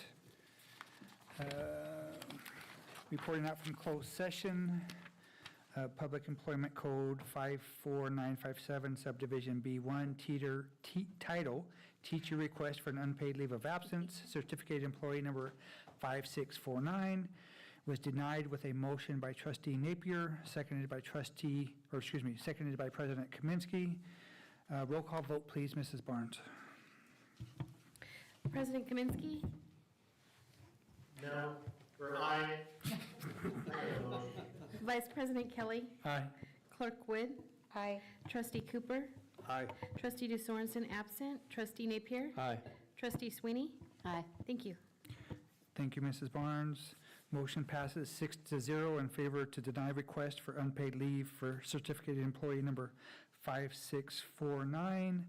And with that, there's no further business to come before the board. The meeting was adjourned at approximately 11 p.m. Thank you and good night. Thank you, everybody. Thank you, Paul. Good night.